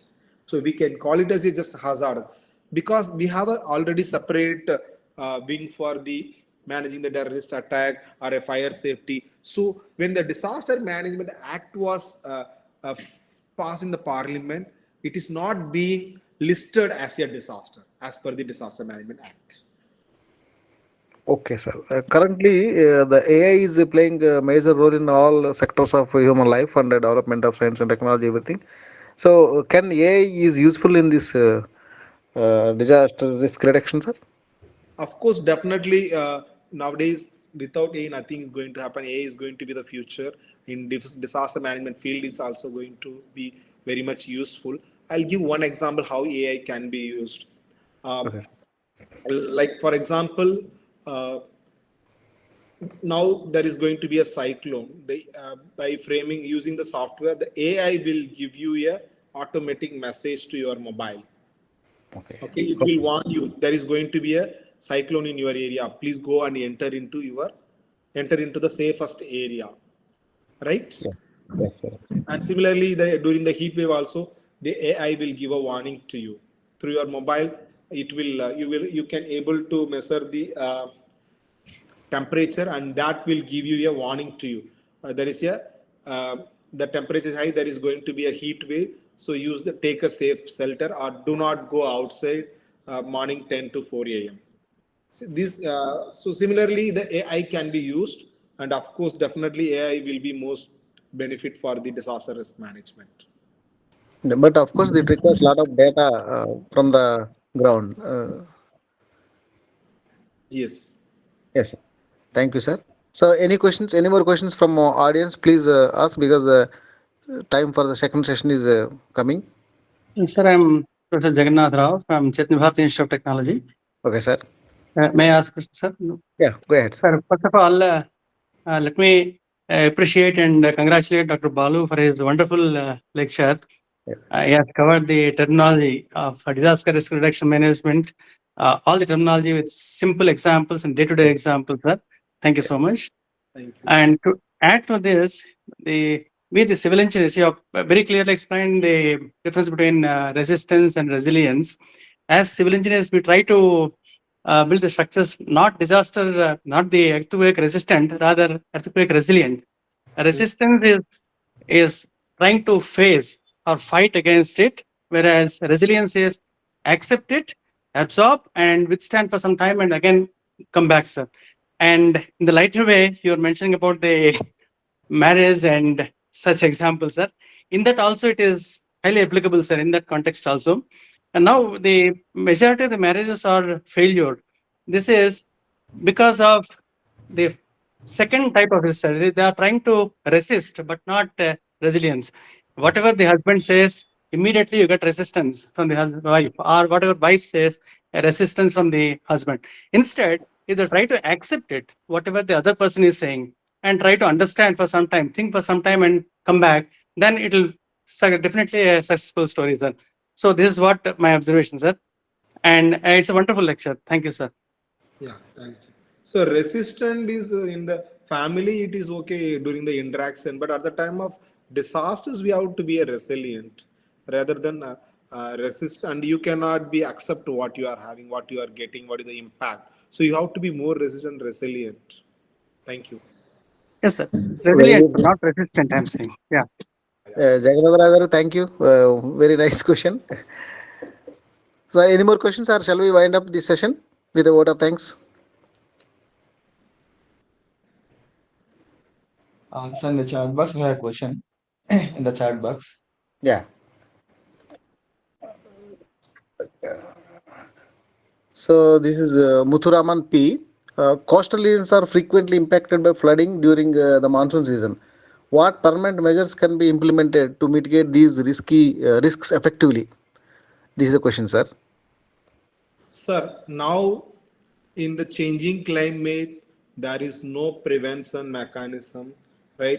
Definitely, you are going to face more hazardous Okay. and flood situation also we are going to face because of the heavy rain. Previously, if you see 10 years, 1 decade before, the number of rainy days was more and you are getting average rainfall throughout the year. But recent, because of the climate change, the number of rainy days are being less, and the amount of rain, the quantity of rain, or whatever which you are getting, is high. For example, 60 rainy days rain you are getting in one rainy day. Do you understand the point? So means you are having the flood. So ultimate only way is you need to prepare yourself. We need to build the capacity.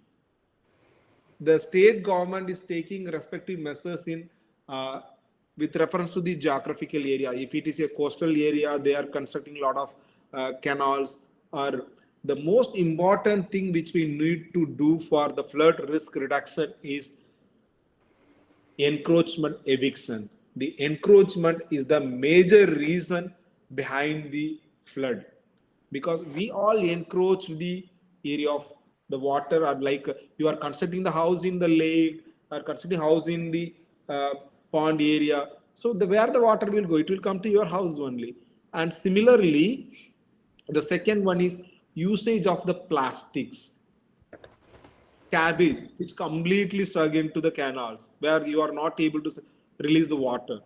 So these are the two major reasons behind the flood risk, right? So for this encroachment eviction, the government is taking necessary steps.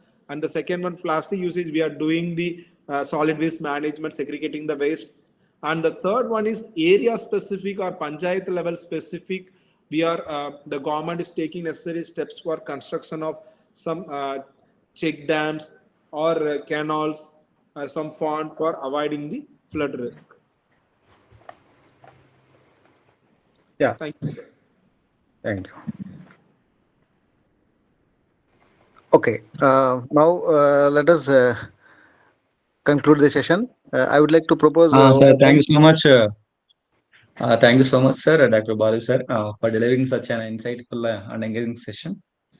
And I'm inviting HOD, sir, Dr. Smar Kumar, sir, to say wait of thanks for this session. Okay. Thank you so much, sir. I really, I'm sorry for the inconvenience in between. My laptop got hanged. No problem, sir. Thank you, Sombab garu. So first of all, I would like to thank Dr. Balu sir from National Institute of Disaster Management for giving a very excellent and very thoughtful, insightful lecture. And actually, it is starting from a basics to most advanced one.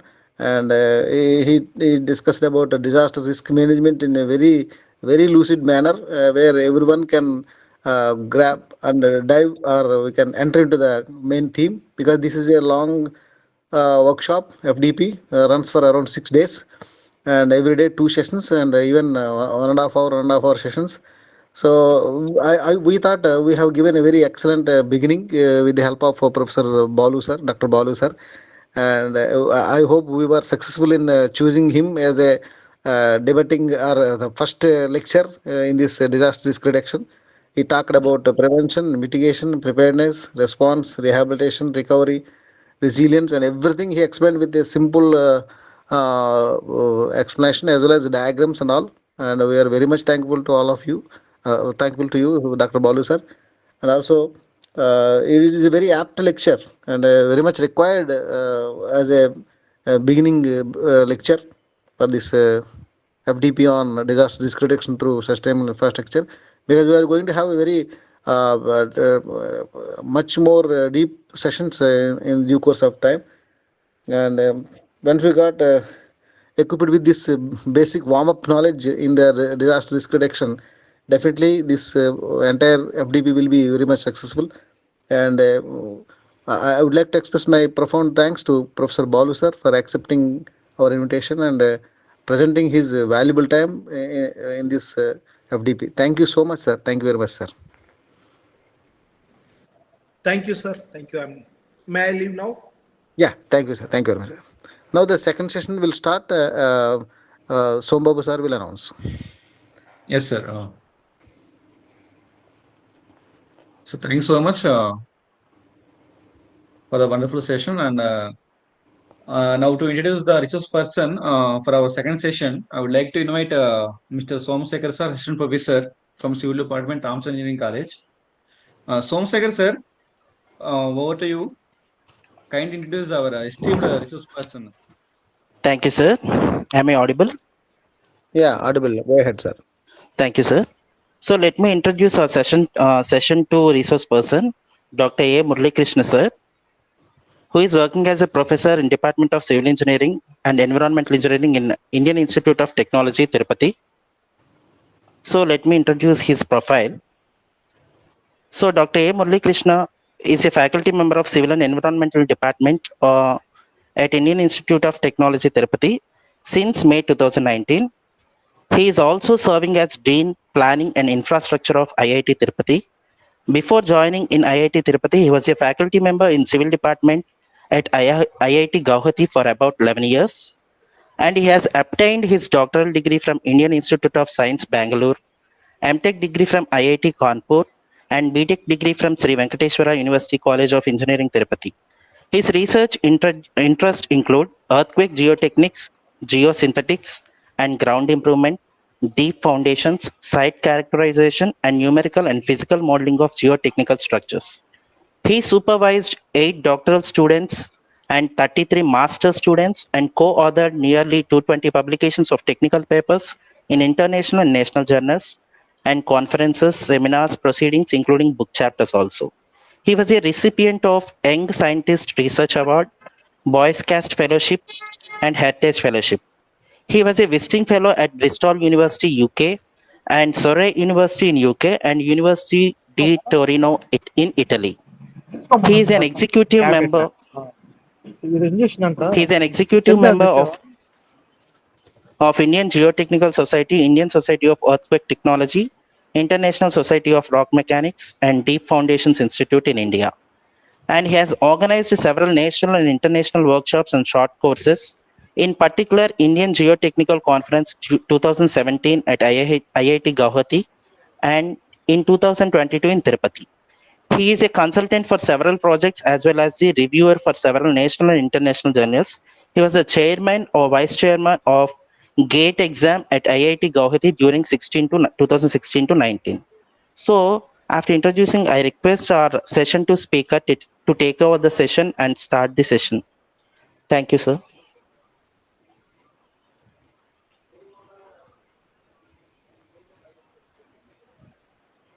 Yeah, Sombabu sir.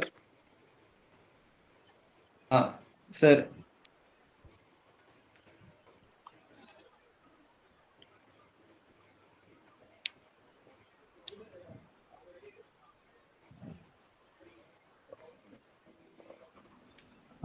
can you hear me? Hello? Yes, sir. Dr. Yes, A. sir. Murali Yes, sir. Krishna, Yeah. we are able to hear you and we are able to see your PPT also. Is it a full screen you're seeing or small screen? No, sir. No, sir. Full. No, you need to put full screen. It is off screen only. Okay. Presentation mode. You have to. Now? Wait a second, sir. Sir, go for slideshow, sir. Yeah, not yet. Not yet, sir. I am here. Are you seeing that one or other screen? I'm just saying. Okay. Just press the F5, that's it. No. That I know. What I'm sharing, I'm trying to understand. Okay.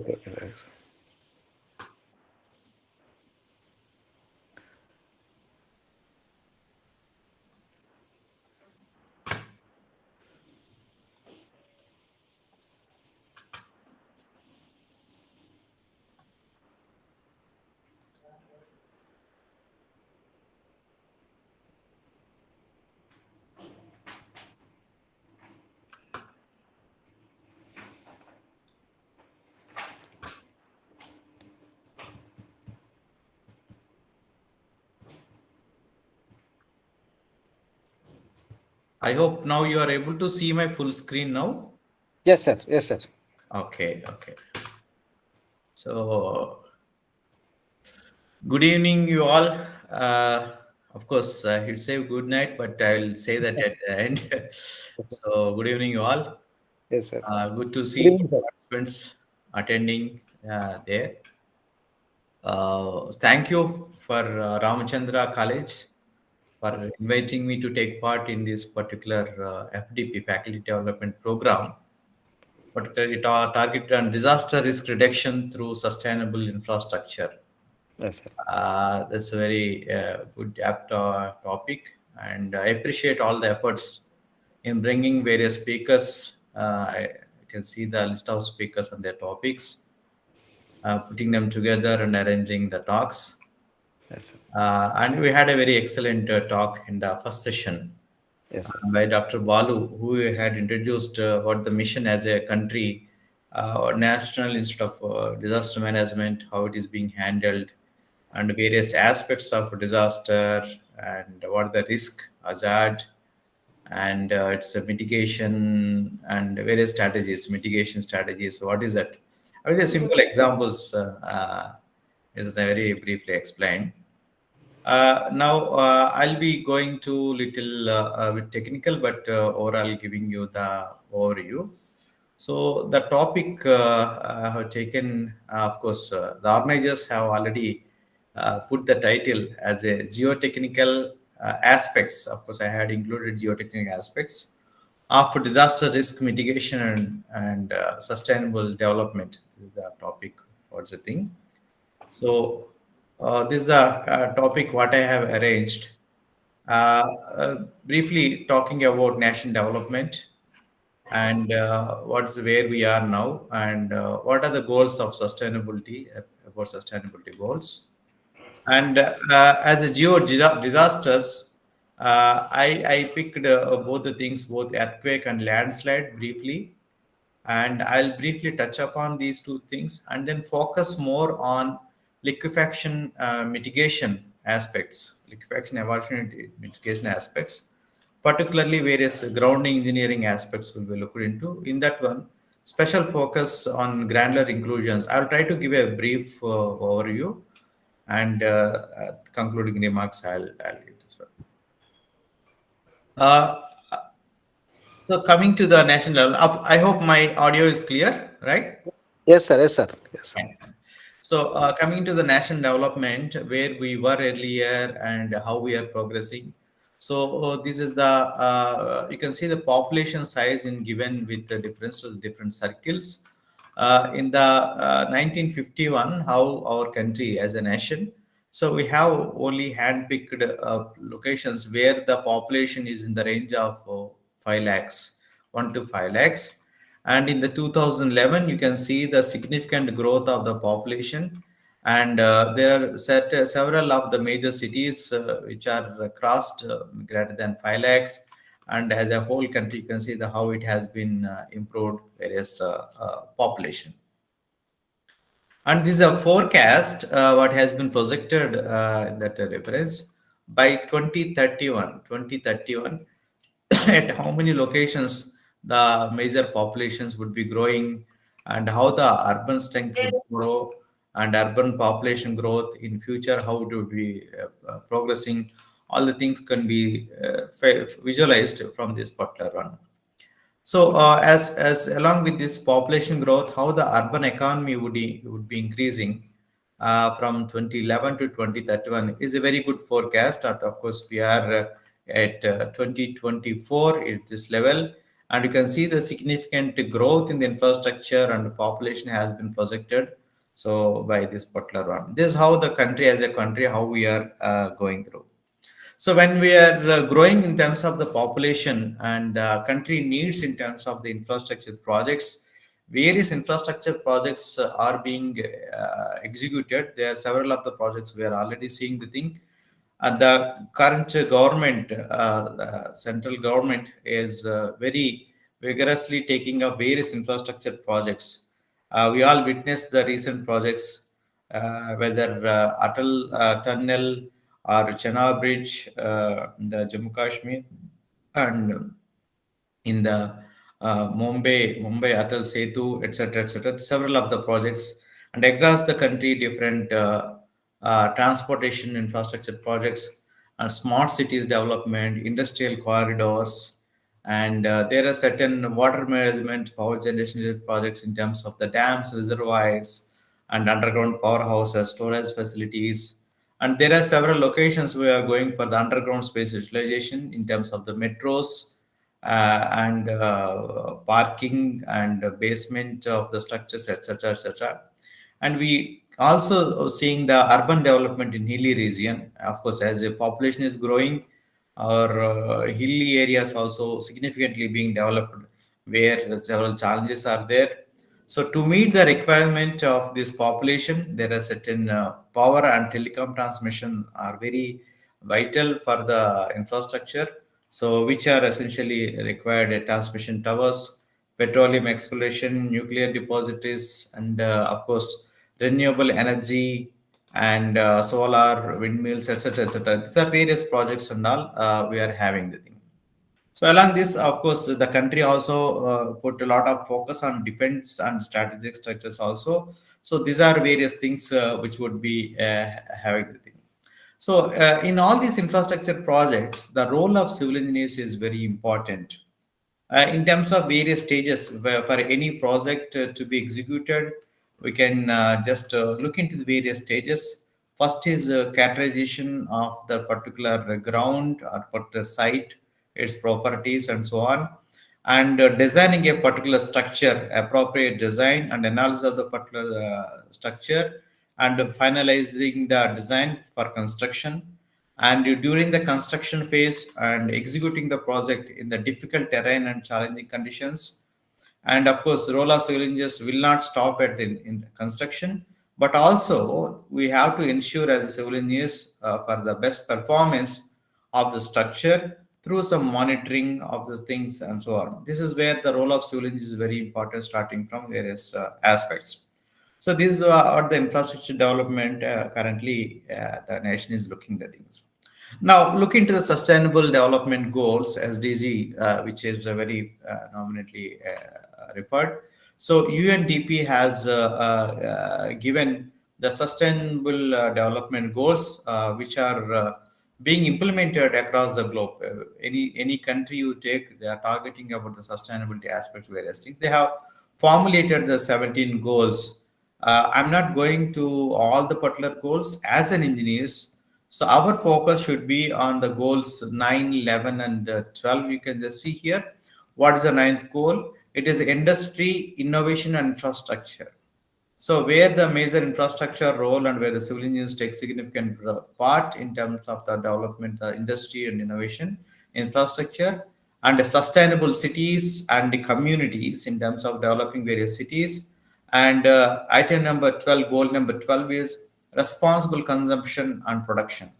So what are the infrastructure we are developing? We should be properly sustaining to various challenging situations. Of course, for the current topic, we're talking, we're taking as a disasters requirement, and we have to ensure the resilience as our previous speaker has highlighted. We have to ensure the things.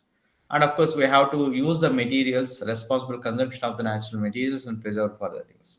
So these are the sustainable development goals. What we engineers should undertake.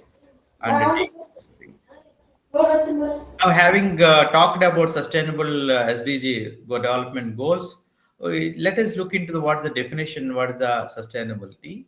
So the sustainability definition is a development that meets the needs of the present generation without compromising the ability of future generations to meet their own needs. So we have to meet our own requirements, and at the same time, we have to ensure that future generations also would be able to meet their requirements. Okay, that's the resources. So it basically links with the three E's.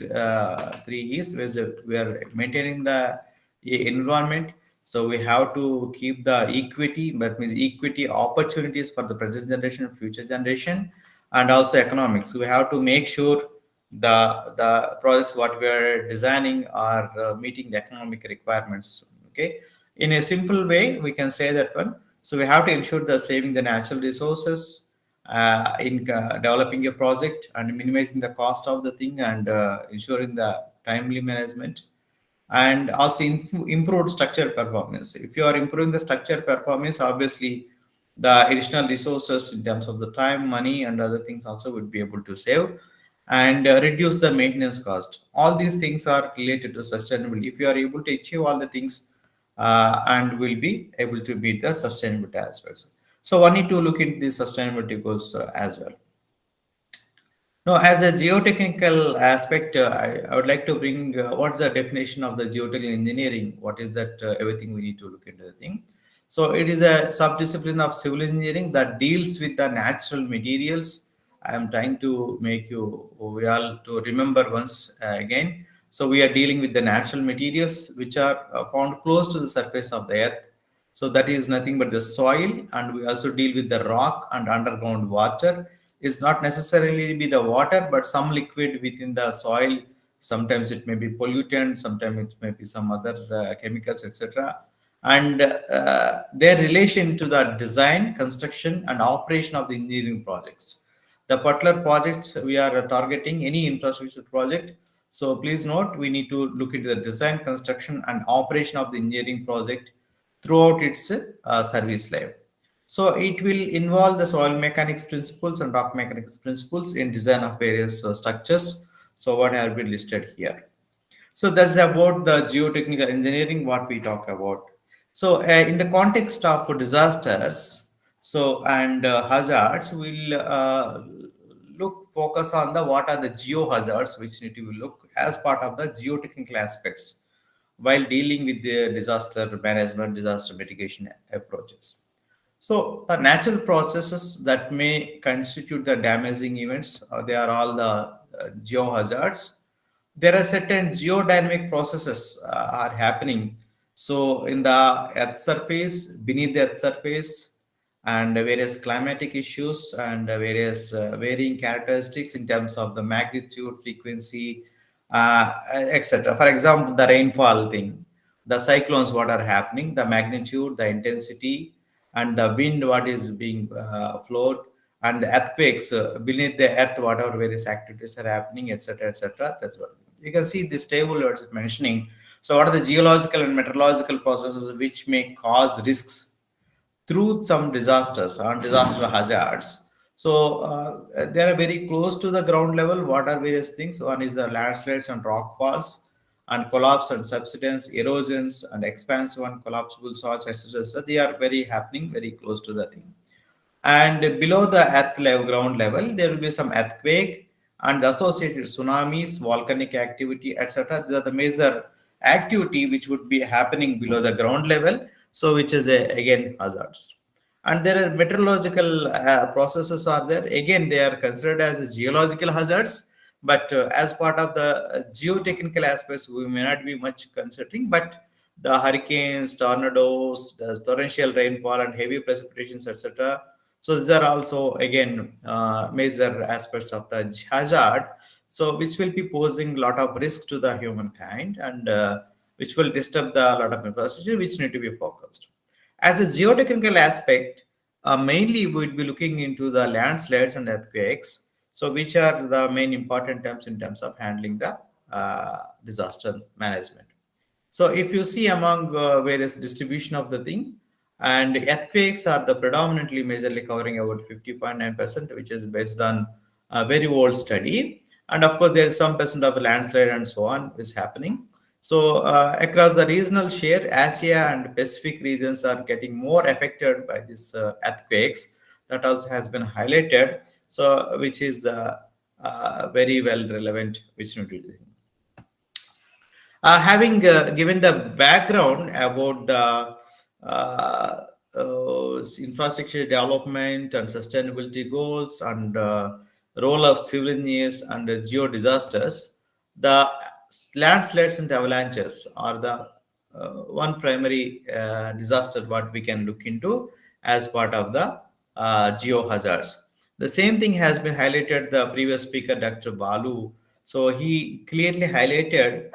So up to the 2000, 1950 to 2000, even 50 years of time, how many hazards were happened, what's the effect, and 2000 to 2020, within 20 years, what are the range of the happenings and what are the loss, etc.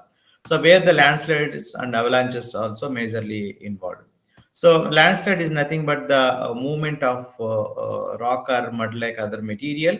So falling from the top to the bottom. So they will be usually classified based on the where what materials involved, what is the type of mechanism, and so on.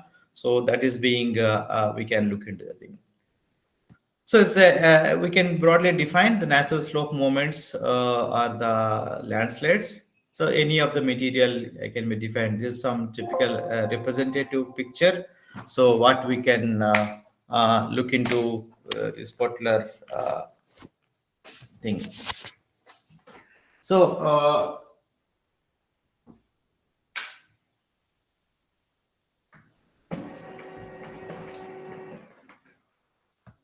So these are various types of the landslides which can visualize in terms of the rotational landslide, translational landslide, block, soil, etc., etc. So we can feel extent of the things, variety of the things are there.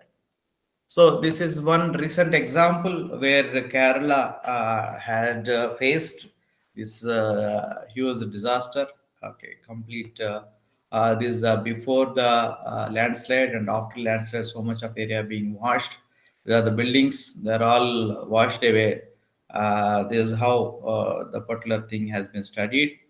And to monitor about landslide and forecasting center, so department Government of India through Geological Survey of India, it has a center for National Landslide Forecasting Center. So where they have provided this incidence map and what the landslide risk exposure.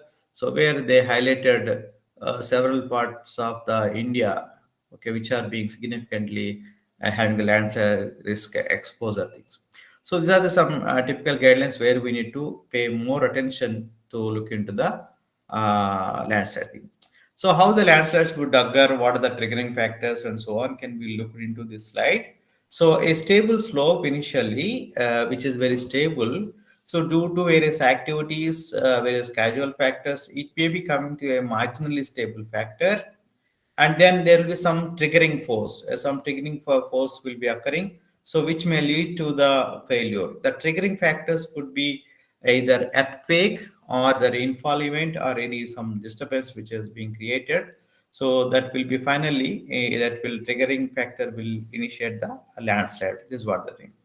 So broadly, we can look into the two different triggering factors. One is the rainfall, another one is seismicity. That is nothing but earthquake.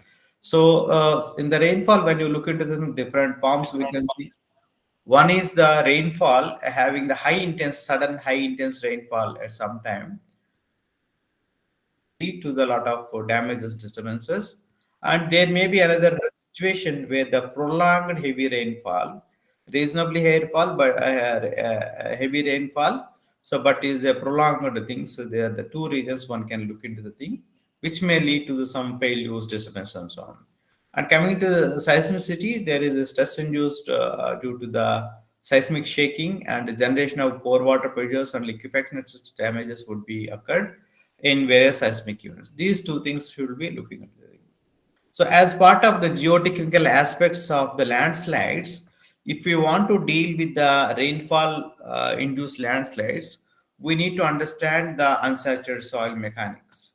Unsaturated soil mechanics, unsaturated soil behavior.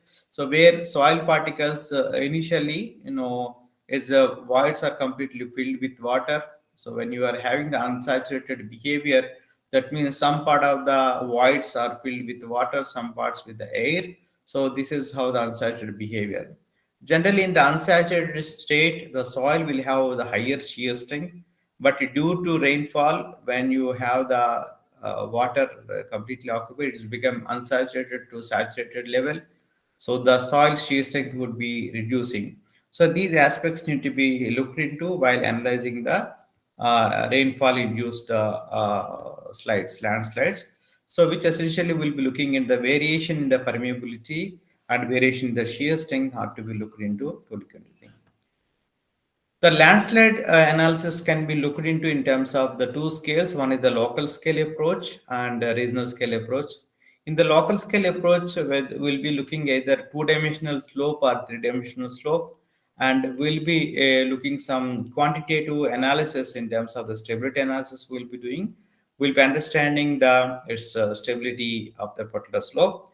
In the case of the regional scale, so we'll be looking into the greater spatial extent in terms of maybe a district wise, state wise, and so on. In the larger area, we'll be looking into various aspects. For example, if you see these two maps, they are predicting the factor of safety at the initial state. And there's a factor of safety after 48 hours of rainfall, how the particular region, how the factor of safety has been changed can be seen. So this is how the regional level it is focused, and we can focus on the critical areas to look into the what is the local scale stability aspects and so on. And when you look into the local scale stability aspects, we can see, so with the rainfall, when the rainfall is occurring, how the slip surfaces are changing, how the factor of safety would be reducing for different cases of infiltration, different rainfall events, etc., etc. These are the aspects that can be looked into when you look into the regional scale. In the local scale, in the regional scale, this is one example where the Gauhati region.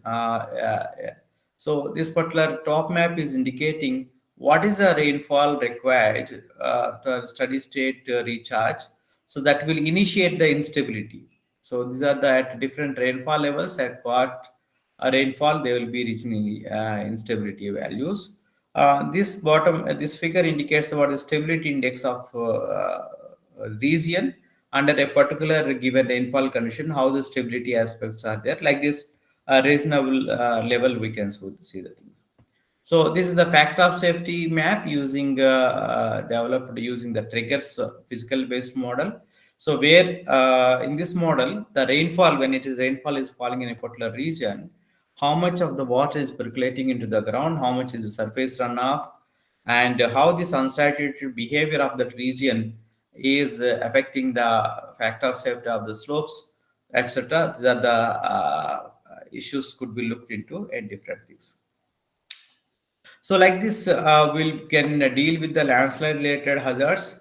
Various codes are there, how to prepare the landslide susceptibility map, how to investigate particular sites, and how to do the stability analysis of earth dams, etc. Are several codes are there for the reference for the benefit of the audience. These are placed here. For an interested speaker audience, they can look into these one chapter, book chapter, where is investigation of the rainfall induced landslides at the hill slopes of Gauti region. So where we have considered the different some of the things whatever I've mentioned in the previous slides, in the local scale, regional scale, how that could be handled. So we can go through the details in this particular book.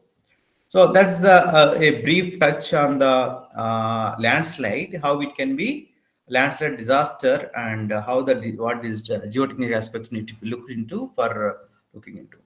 Now let us look the second geo disaster hazard, geohazard, which is nothing but the earthquake. So is a tremor which will be created within the earth, and it will be coming up to the surface and causing damage. So there are certain earthquake measurements. We will be using the earthquake seismometer. I hope you all sure about the magnitude on which we will be presenting in the Richter scale. And we'll also look into the intensity of the shaking in terms of the Mercalli scale to look into what are the damages qualitatively we can describe the things. This is the as per 2011. This is a seismotectonic map of the India and adjoining regions where it shows seismotectonic features below the ground. What are the features are there, and what are various activities, earthquakes, earlier earthquakes occurred. They are listed here. It is clearly outlines the tectonic features, seismotectonic features of Indian nation. and what are the past earthquakes occurred in this particular one.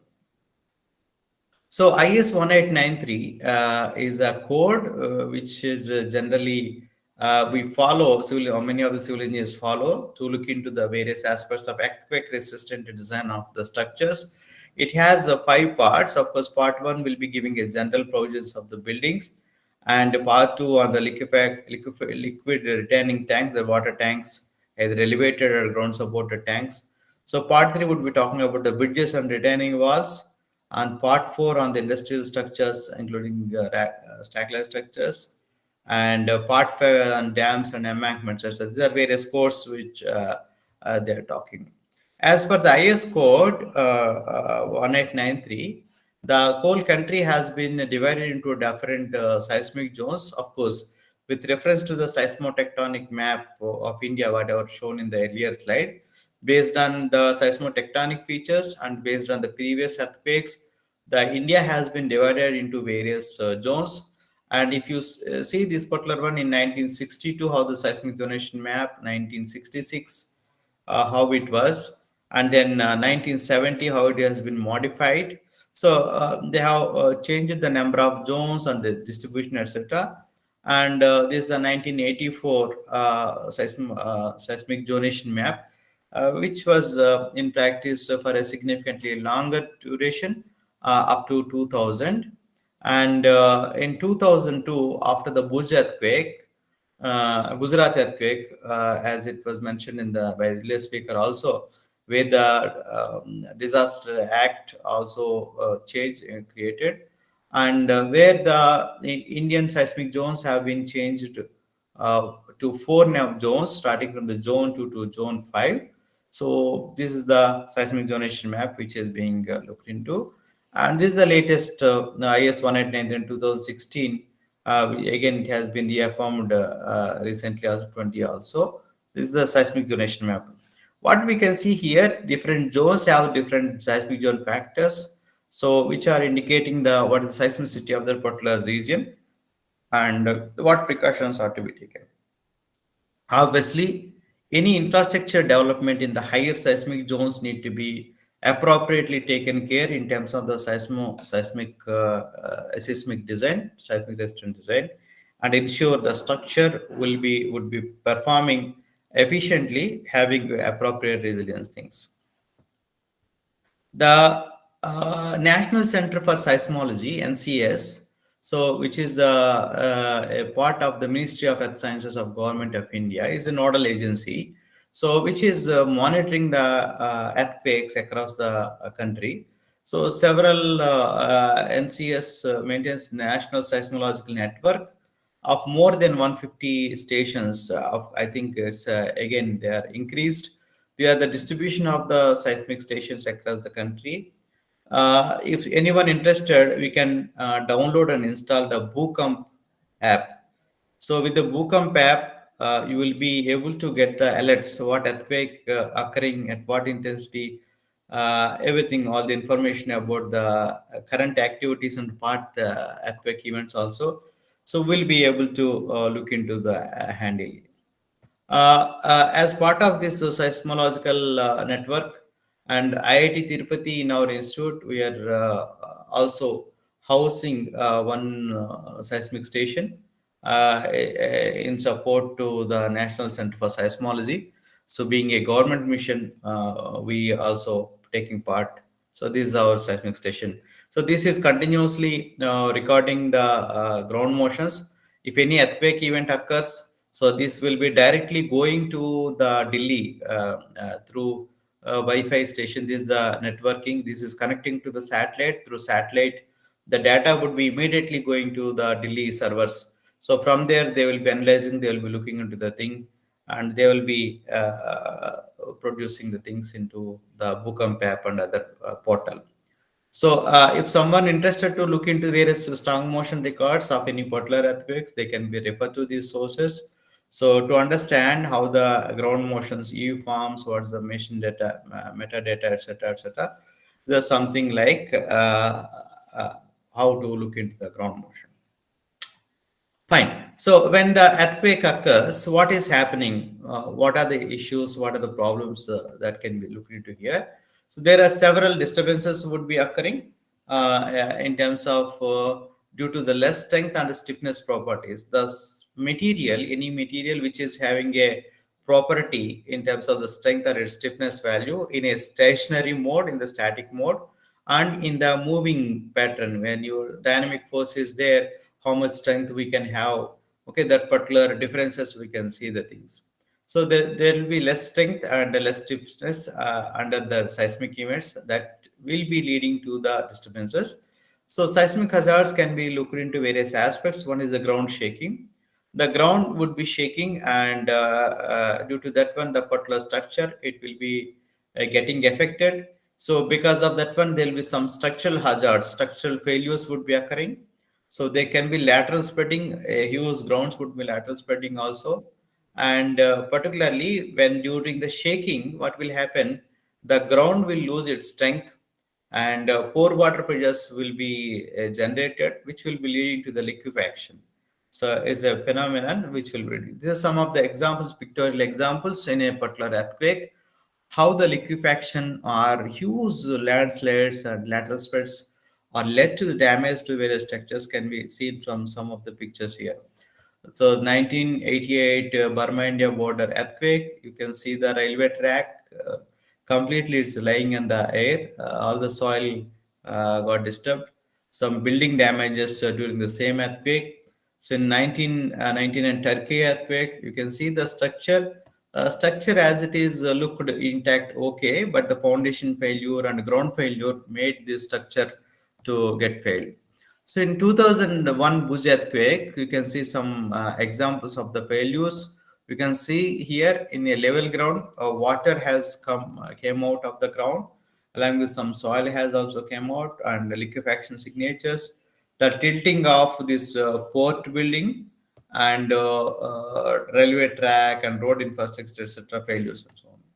And coming to 2010 New Zealand earthquake, 7.1 magnitude, several of examples of the liquefaction you can just see.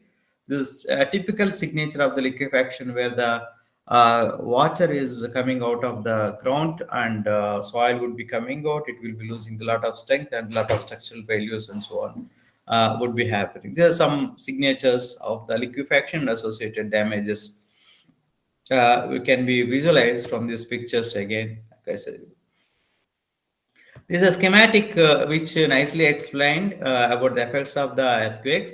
So you can just see here, this is the in a before earthquake, how the particular whole system in terms of the transmission tower, you can see the petrol tank buried in the ground, a car and structure, and a river and so on. After the earthquake, after the liquefaction, how the disturbance and so on significantly.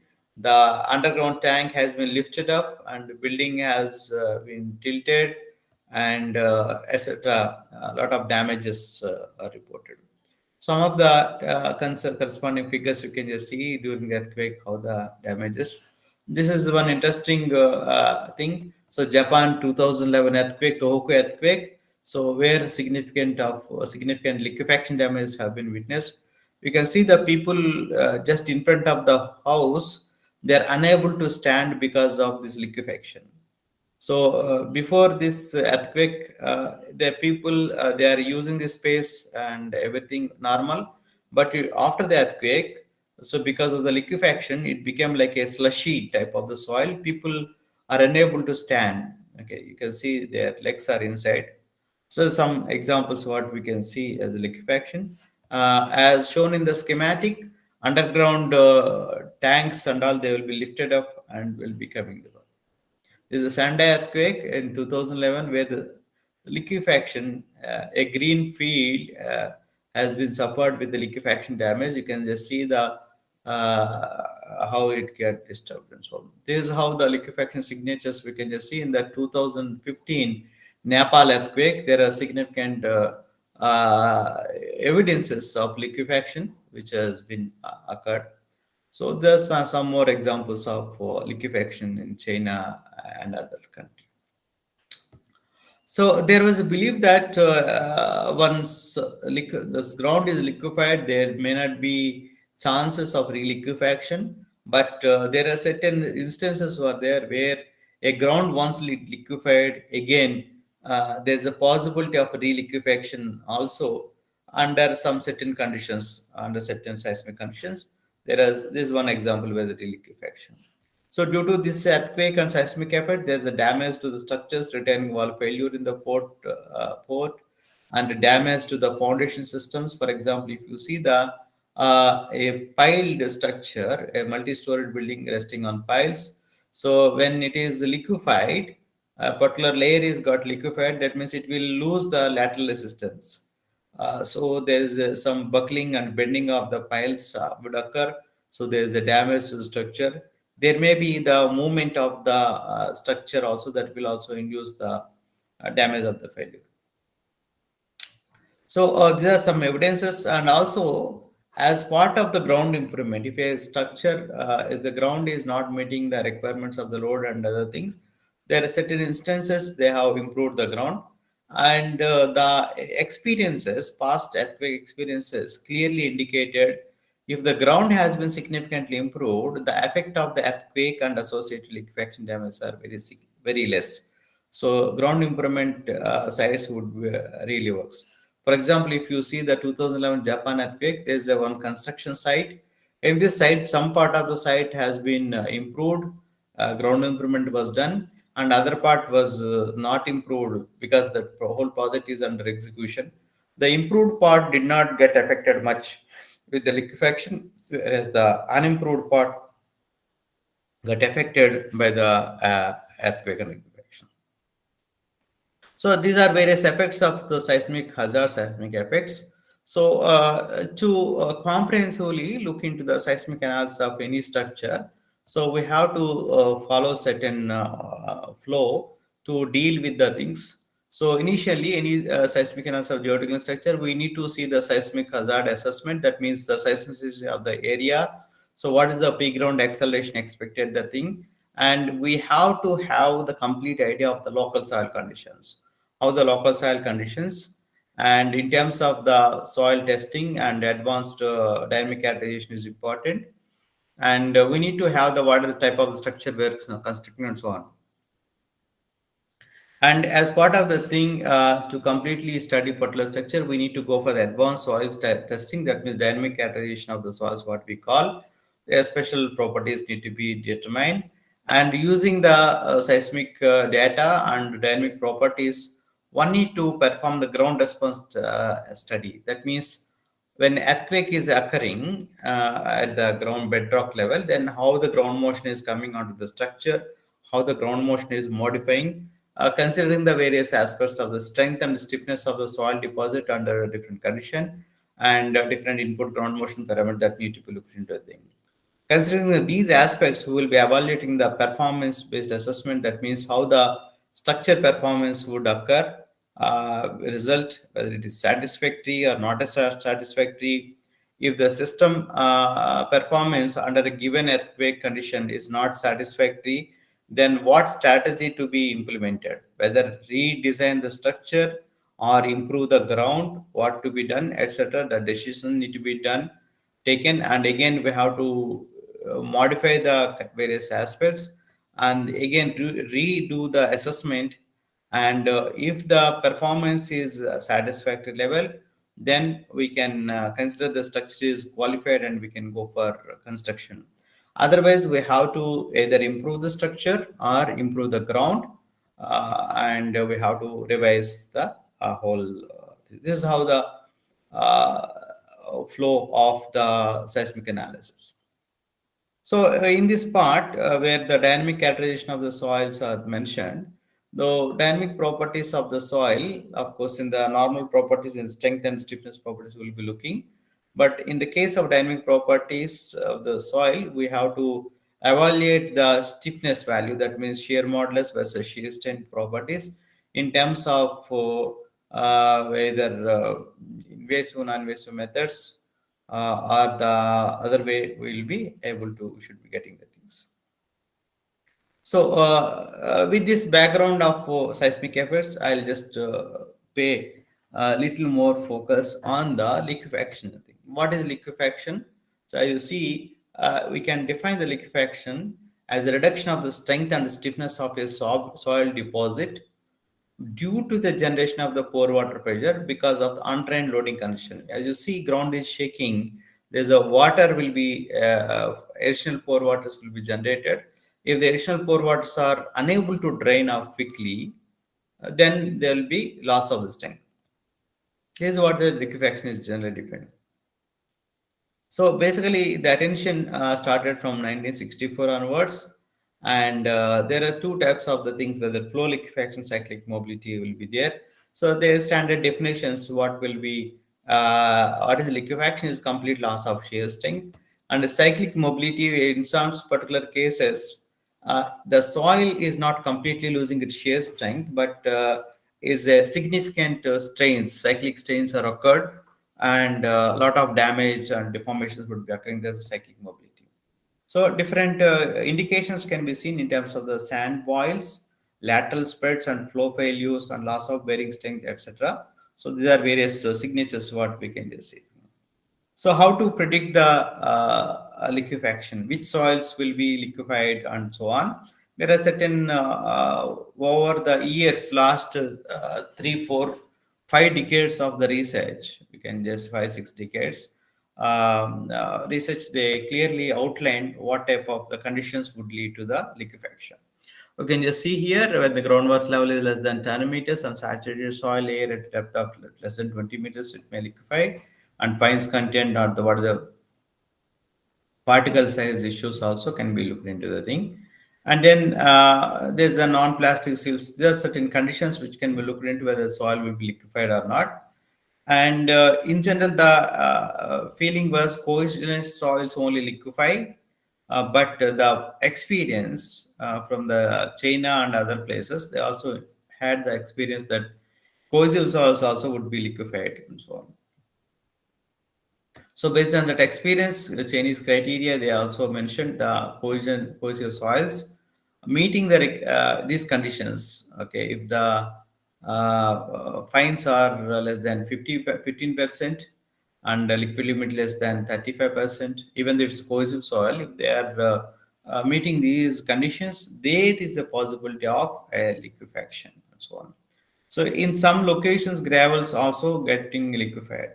So looking into these things, we can say almost all type of the soils so may get liquefied or it may go into the cyclic mobility, and we have to pay attention to how to evaluate the liquefaction. So now once you know that the particular soil is susceptible to liquefaction, we have to evaluate the liquefaction potential, whether it will be liquefied or not. So there is various methods are available: cyclic stress based, cyclic strain based methods, and there are semi-empirical methods, etc., etc. And there are certain laboratory based tests also, manual tests, etc., can be conducted to see the liquefaction would be occurring or not, or what the potential and so on. So in a simplified cyclic stress based approach, so what we see, we look into the load. Load is nothing but due to earthquake. So there is some seismic force is being generating. That load will be considered. And if you see the soil has some resistance. Soil can withstand up to some resistance. Okay. So the load versus resistance will be compared, and we can say whether what is the factor of safety. If the resistance is higher than its effect is higher than the load, then factor of safety would be higher and the soil would not be liquefied. And otherwise, if the resistance is lesser than the load effect, so that soil will be get liquefied. This is in principle in a simpler way of explaining what is the simplified cyclic stress based approach, where you will be tau cyclic is the cyclic shear stress what is being created by the earthquake. Tau, again, the resistance also looked into in terms of the shear strength. So when you do the analysis, you will be able to plot this particular one. If you put a particular point, so along the depth, what is the cyclic stress ratio and cyclic resistance ratio? That means nothing but what is the load versus resistance level graphs can be plotted along the depth, and we can identify what the zone of liquefaction. So you can see the cyclic stress ratio. There's a load. Red line is indicating the load, and blue line is indicating a resistance. So whereas the resistance is lesser than the load, so that particular point is a liquefaction would occurring. So for an example, various methods are there. Even IS 1893 also given a systematic procedure how to evaluate the liquefaction potential. I'm not going into the details, but briefly. This is a soil profile. A typical soil profile having PTN values are listed here. If by looking into proper calculations as referred by different methods, so one can do this type of calculations to see whether liquefaction is occurring or not along the depth, and this is how the liquefaction zone can be identified. This is based on the Idris and Boulanger method can be followed to calculate and evaluate the liquefaction things. So what would happen in the liquefaction? What will happen when the liquefaction is occurring? Pore water pressures are increasing. So what is that we defining as liquefaction is complete loss of strength. That means when the pore water pressures ratio is 1, that means completely equals to 1. That means completely is behaving like a liquid. That is a liquefaction. But there may be certain instances would be there. Pore water pressures are increasing to some extent, but may not be going to the RU value 1. Under that cases, even if you see up to the 0.5 of RU value, the factor of safety liquefaction would be significantly reducing. So it's not that simply the factor of safety is reference to 1. Other conditions also should be looked into. So in the earlier case, what we looked into the evaluation the factor of safety of liquefaction along the depth at different points. But as at a site indicative, what is a single parameter which is indicating the liquefaction potential index is a single value IL which can be calculated to see if the particular site is liquefied or not. So depending on these values, we can define whether the particular site is liquefying or not, etc. So can we look? This is the advanced level of looking into the liquefaction potential. So here this particular chart is giving the tip resistance. There's the soil properties in terms of the cone penetration test data in terms of the tip resistance and sleeve resistance have been presented here. These are soil properties. Based on the soil properties, if you are calculating along the depth, what is the factor of safety, you can just see. So wherever the less than 1 points are can be seen here, these are the points where the liquefaction factor of safety is less than 1. And this particular graph is indicating the cumulative liquefaction index. So this is how we can look into the thing. So there are certain probability aspects also are included to evaluate the liquefaction. So which can be looked into the probability of the liquefaction. So there are various programs and procedures can be followed to evaluate the liquefaction. Just briefly providing, this is one particular example where geologist Mickey is having a systematic procedure which can be used for the liquefaction. Okay, fine. If the soil is found to be liquefying, okay, and is found to be liquefied and there's a liquefaction is occurring, so then how do we look into the problem? How do we sort out that one can be seen here. Okay, so what we do to avoid the liquefaction, we have to improve the engineering properties of the soil, and we can reinforce the ground to resist the seismic load. We have to make more dense thing, and to avoid the liquefaction, we have to provide the additional drainage. What are the pore water pressures generated should be dissipated easily, and then we can have the reduce the groundwater level. If the groundwater level is lower, then development of excess pore water pressures could be less. So these are the things can be applied. So in general, we will be applying the ground improvement methods. That is nothing but engineering of the ground. So that's a major part of the thing. So this further content of this one, engineering of the ground for liquefaction mitigation. So there's a publication. If some of you are interested to have the more details, you can refer to this particular document. So where it will talk about what is the liquefaction, how to evaluate the liquefaction potential, and various methods of this one. So in general, the strategically, if you want to look into liquefaction remediation strategy, so as I mentioned earlier, either we can go for the soil improvement or we can improve the structural design. So there are some strategic approaches which can be looked into to improve the soil, which will be looked into. And the major principles of mitigation and prevention of the damage is, one is the generation of excess pore water pressure should be prevented by various mechanisms. One is densification. The soil is to be densified more stiffer, and replacement. If the soil or otherwise we have to change the soil, and in some cases we have can reduce the saturation. That means lowering the groundwater. We can also bring the degree of saturation levels, and dissipate the pore water pressures. If the pore water pressures are generated, we have to take appropriate action to dissipate the pore water pressure. That means install the drains we have to do, and reduce the cyclic strain. So even if the pore water generator strains are occurring, the effect should be minimized. So that is possible by doing some solidification techniques. The ground freezing, some solidifying instead of loose soils, we have to solidify the particular one. We can do the thing.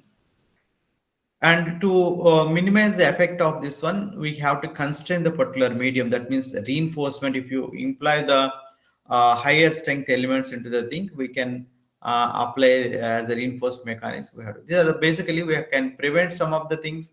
We have to dissipate the excess pore water pressure, reduce the cyclic strain, and constrain the residual. So these are the various mechanisms that need to be, in principle, considered for applying the thing. So looking into these various concepts of improvement, so what are various methods are available in each of the case? So for the case of densification, we can use the sand compaction and granular piles, or dynamic compaction or compaction grouting displacement piles. And as an mechanism of solidification, we can use the deep mixing. That means mixing with some cement or lime mixing, etc. We'll be mixing and we make it as a solid material, rather loose soil particles as solidification. Replacement, that means replace with the suitable soils. And we can reinforce the particular soil. Either you can use a stone columns, granular piles, or deep mixing columns can be created. And to provide the drainage, we can install the gravel drains into the ground and do the things. So there are various strategies so we can implement. So this is one diagram which will indicate, depending on the grain size of the soils, and what are the range of the soils which are liquefiable, and what methods to be applied can be looked into. So there are different principles which can be looked into, applied for the liquefaction strategies can be looked into. So first part is granular piles and stone columns. They are nothing but vibro stone columns will be included. So in the ground, we using the stones. There are certain columns like elements are being created. So the vibro stone columns are created. So this is a schematic. This is how the realistic picture. There's a vibrator is going into the ground. From the top, some gravel is put into the ground. So stone columns are being generated. So various stone columns, various methods, vibro compaction related stone columns and stone columns. We can also go for the dynamic compaction, compaction grouting. So there are some schematic pictures what can be used. So we'll go for the deep replacement is one more option. There's various options, vibro replacement, vibro displacement approaches, which can be used to densify modify the soil and improve the thing. This is the deep mixing method. So where you will be using some material into the ground, either lime or cement, some other new material. We'll be introducing the material into the ground, and will be deep mixing in the much deeper into the ground, so that will create a column-like structures of this one, which will be the deep mixing method. So obviously, when you are having a controlled construction of this one, this will increase the stiffness. There's some area is getting solidified. The effect of the earthquake would be minimized. Pore water generations would be minimized, and the cyclic strains would be minimized, etc. These are the things can be achieved by using deep mixing method, another improved method. So this is the one reference book manual which can be referred to this one. So there is various patterns of deep mixing can be adopted. The grid panel, or there's a wall type structure, and Their deep soil mixing, deep mixing columns can be put together to create a barrier like this one. Depending on the structure and configuration, we can go for the thing. So if we are having the cohesionless soils, deep dynamic compaction is the one method, which is simply on the surface we can do the thing. So which is nothing but simply repeatedly dropping a weight freely from some significant height. The weight of this particular one ranging from 5 to 40 tons. Typical drop height may be 10 to 40 meters height. So we can drop the thing, we can improve the soil. So these are the different design manuals can be referred to understand the design aspects of the dynamic compaction and what are various features, various studies and so on. So interested people can be looked into. There's one method can be used for the deep dynamic compaction. So looking into literature, of course, various things, unimproved ground, if the original SPTN value and the sand drain and how the SPTN values will be increasing in the compaction, how they will be increasing. So if the improved, unimproved things can be put together here. So this is one thing under how different ground improvement methods have performed well. So if you see here, in 1996 Japan earthquake experiences, sand trains and sand trains plus preloading things have significantly shown the much improvement in terms of the increment. So granular inclusions or stone columns are the primary things which can be looked into. So they'll be providing various functions. They'll be working as a reinforcing mechanism. They will be providing the drainage and densification. So they are the various advantages what it will have. So it will increase the bearing capacity. It will reduce the settlement, and it will also accelerate the consolidated settlement. Even otherwise earthquake also it will be improving performance. This is how it will be looking like. Granular columns, they are installed in the ground. These are the stone columns or granular columns or gravel drains they are called. So essentially as a granular columns. So they will be dealing with a annular unit cell type. So what are the pore water pipes generated within this unit cell? They will be draining into the drain and it will be coming out. So this is a simple for the analysis purpose, one unit cell. So considering the one particular stone column, the surrounding area will be considered for the study, and how it will be various aspects can be looked into. I think. So the typical configurations can be there with the triangular configuration, square pattern, hexagonal pattern. The range of the stone columns can be included. So this is typically how the stone columns are being installed. So we'll be inserting the casing and we'll be putting the stone and ramming the stone thoroughly, and will be gradually coming out. This is how the stone columns, diamond stone columns will be built in the thing. So various structures for in case of railway embankments, highway embankments, infrastructure walls, etc., etc.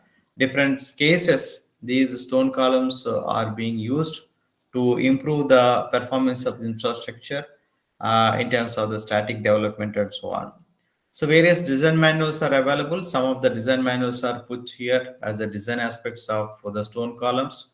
IS code and Japanese code, and in UK, PREB manual is typically followed.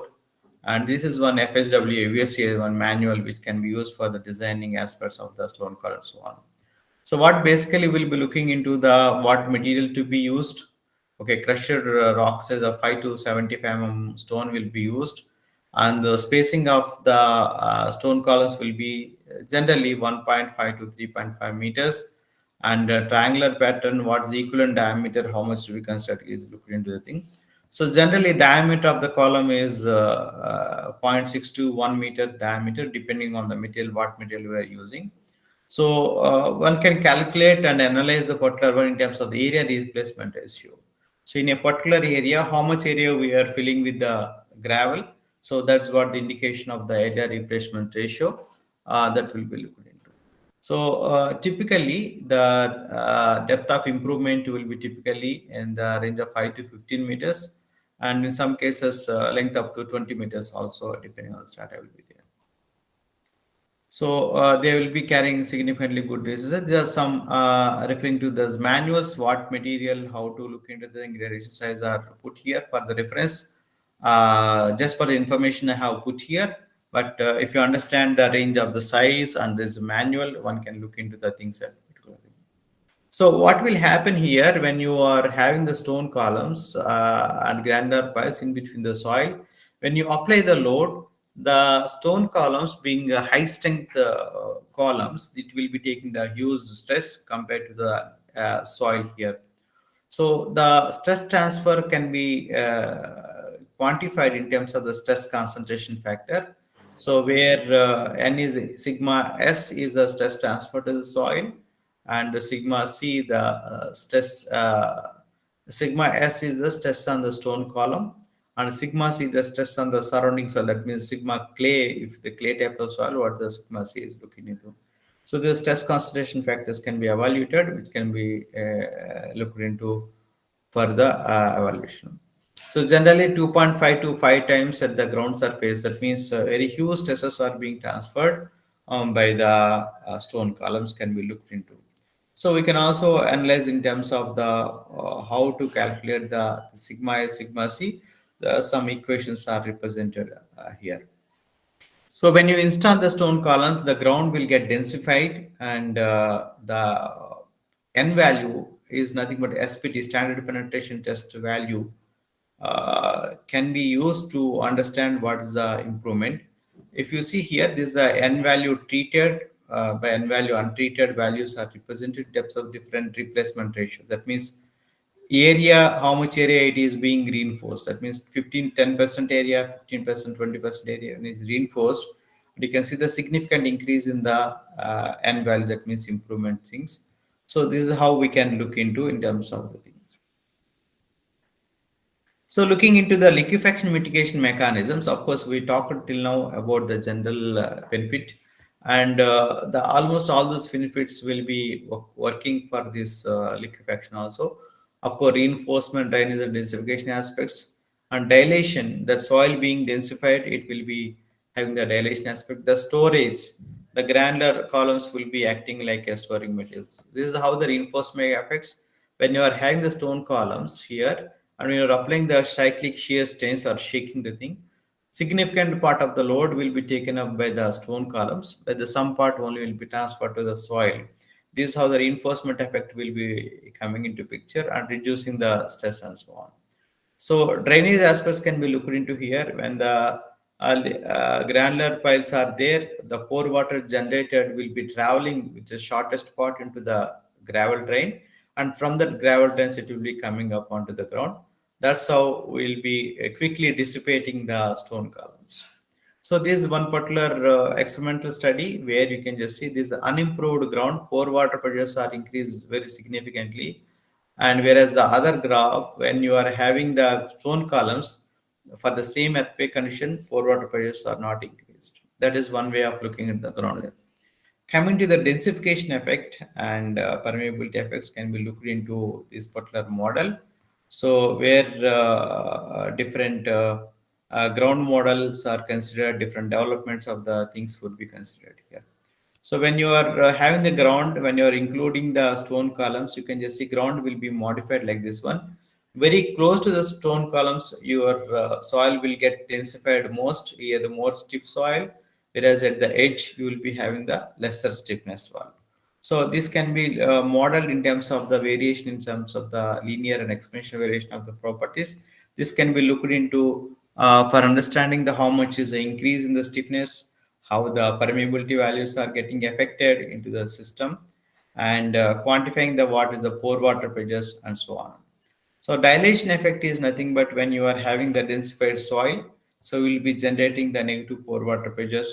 The effect of the negative pore water pressures and the pore water pressures can be looked into, which can be presented in terms of these results in a more technical way.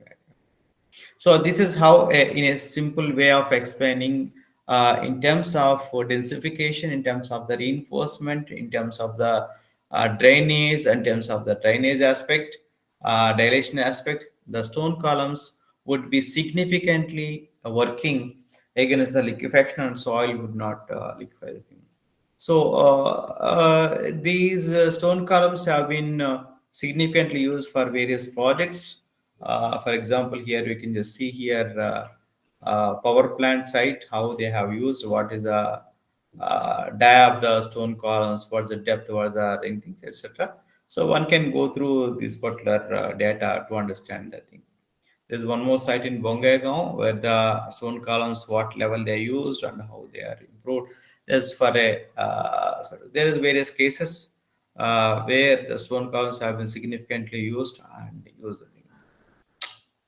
With that, I conclude in a way. So what I try to do is I have given a overview of the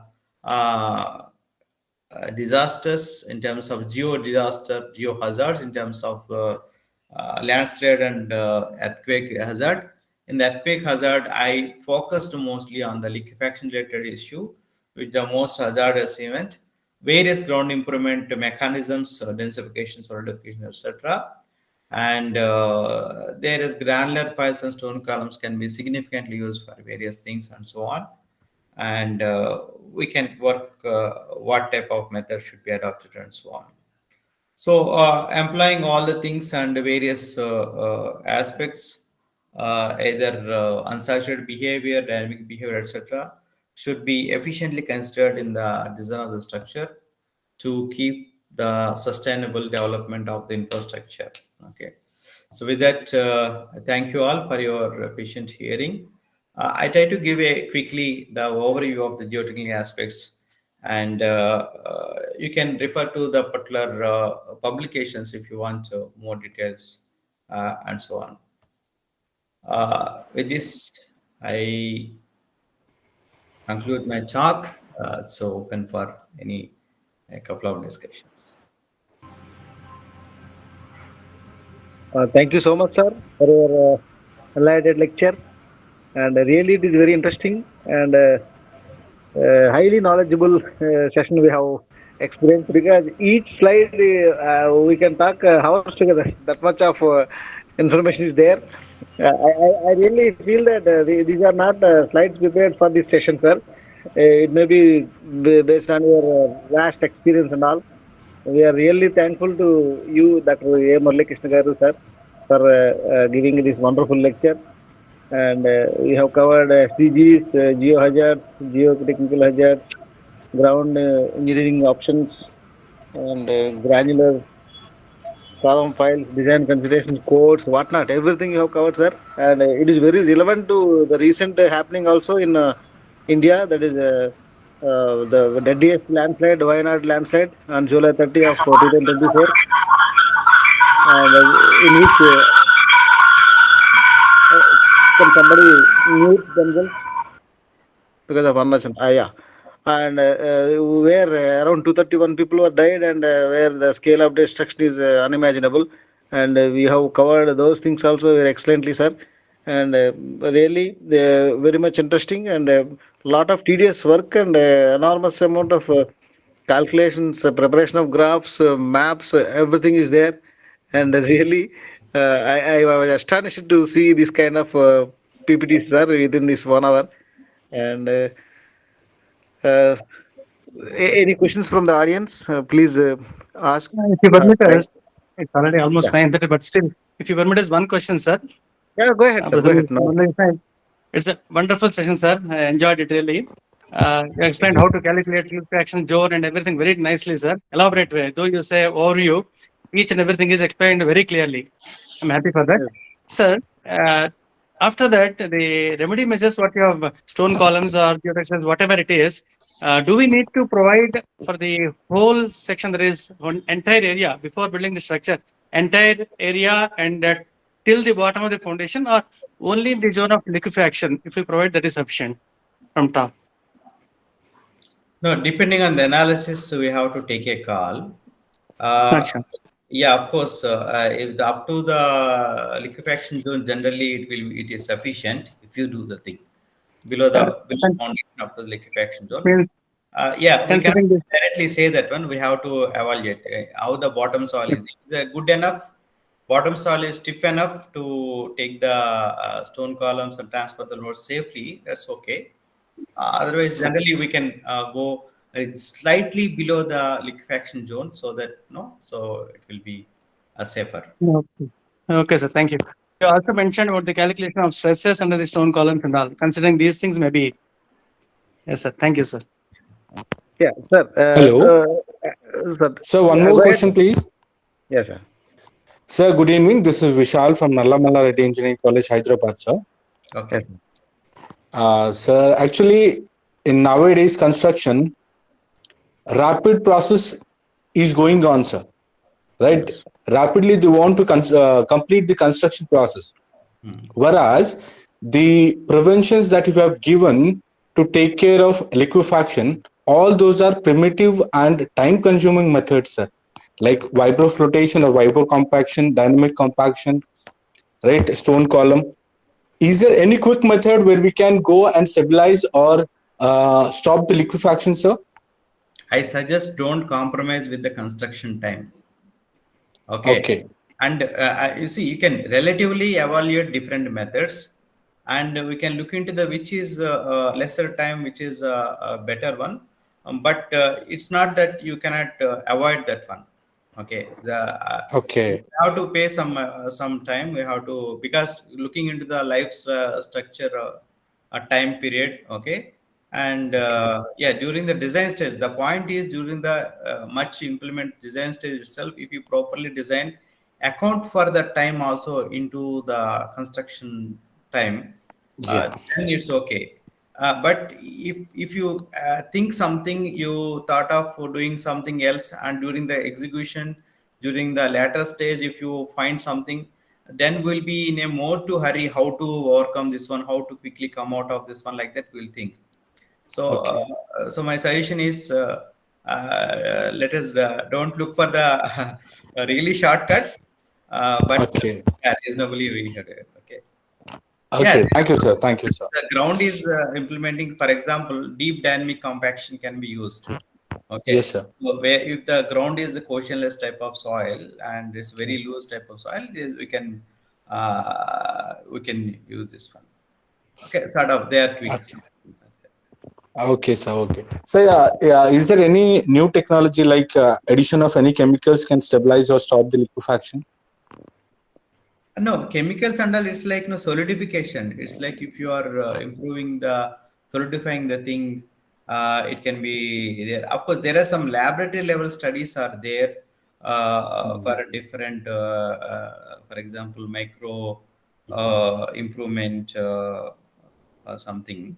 But in large scale implementation and real projects are not there, because the whatever I have presented here, they are basically the mechanisms are shown clearly. The Yes, sir. distribution, reinforcement, dynease. Okay, definitely they all will work together. Okay. Okay, sir. Yeah. Thank you, sir. Thank you so much. Yeah. So the idea is to give a overview of the thing with the relevant references. I hope I have shared my presentation to the organizers. I think they will be uploading the presentation and they'll be sharing to you all. Yeah, And with your kind permission, sir. Definitely. I think you said it will be uploaded to Yes, the sir. website and so on. Yes. So and you can also refer to my website for some of the papers if you are interested. So in each of the publication, you will find a lot of cross references. Okay. So it's not that I'm not expecting this 1 hour you will be learning everything, but you should know what is what and what to be referred and how to calculate, how to look into things.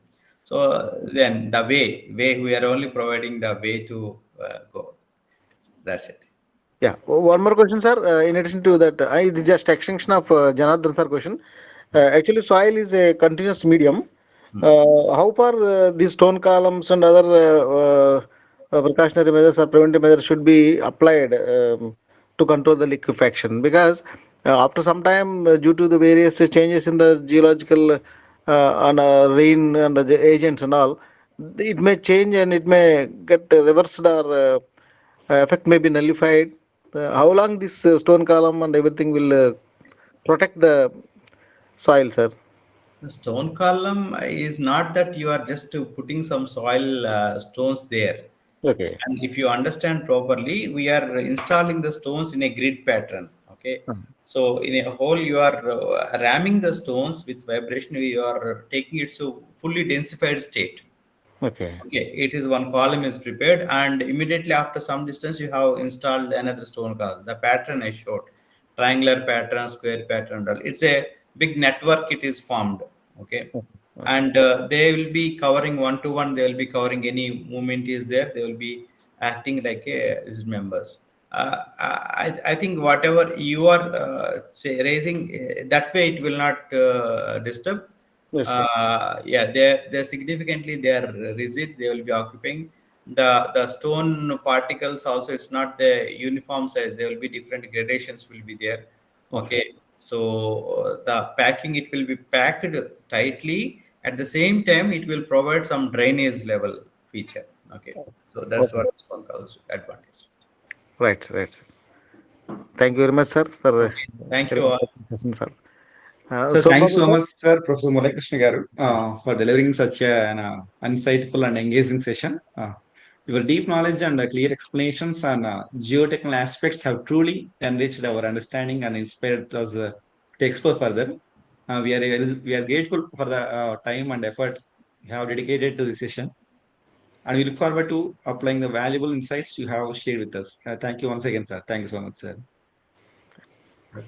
Thank you, sir. Thank you very much, sir. And with that, dear participants, with that we come to the end of the today's sessions. A big thank to you and all the resource persons for sharing the knowledge and expertise, and to all the participants for your active involvement and throughout the day.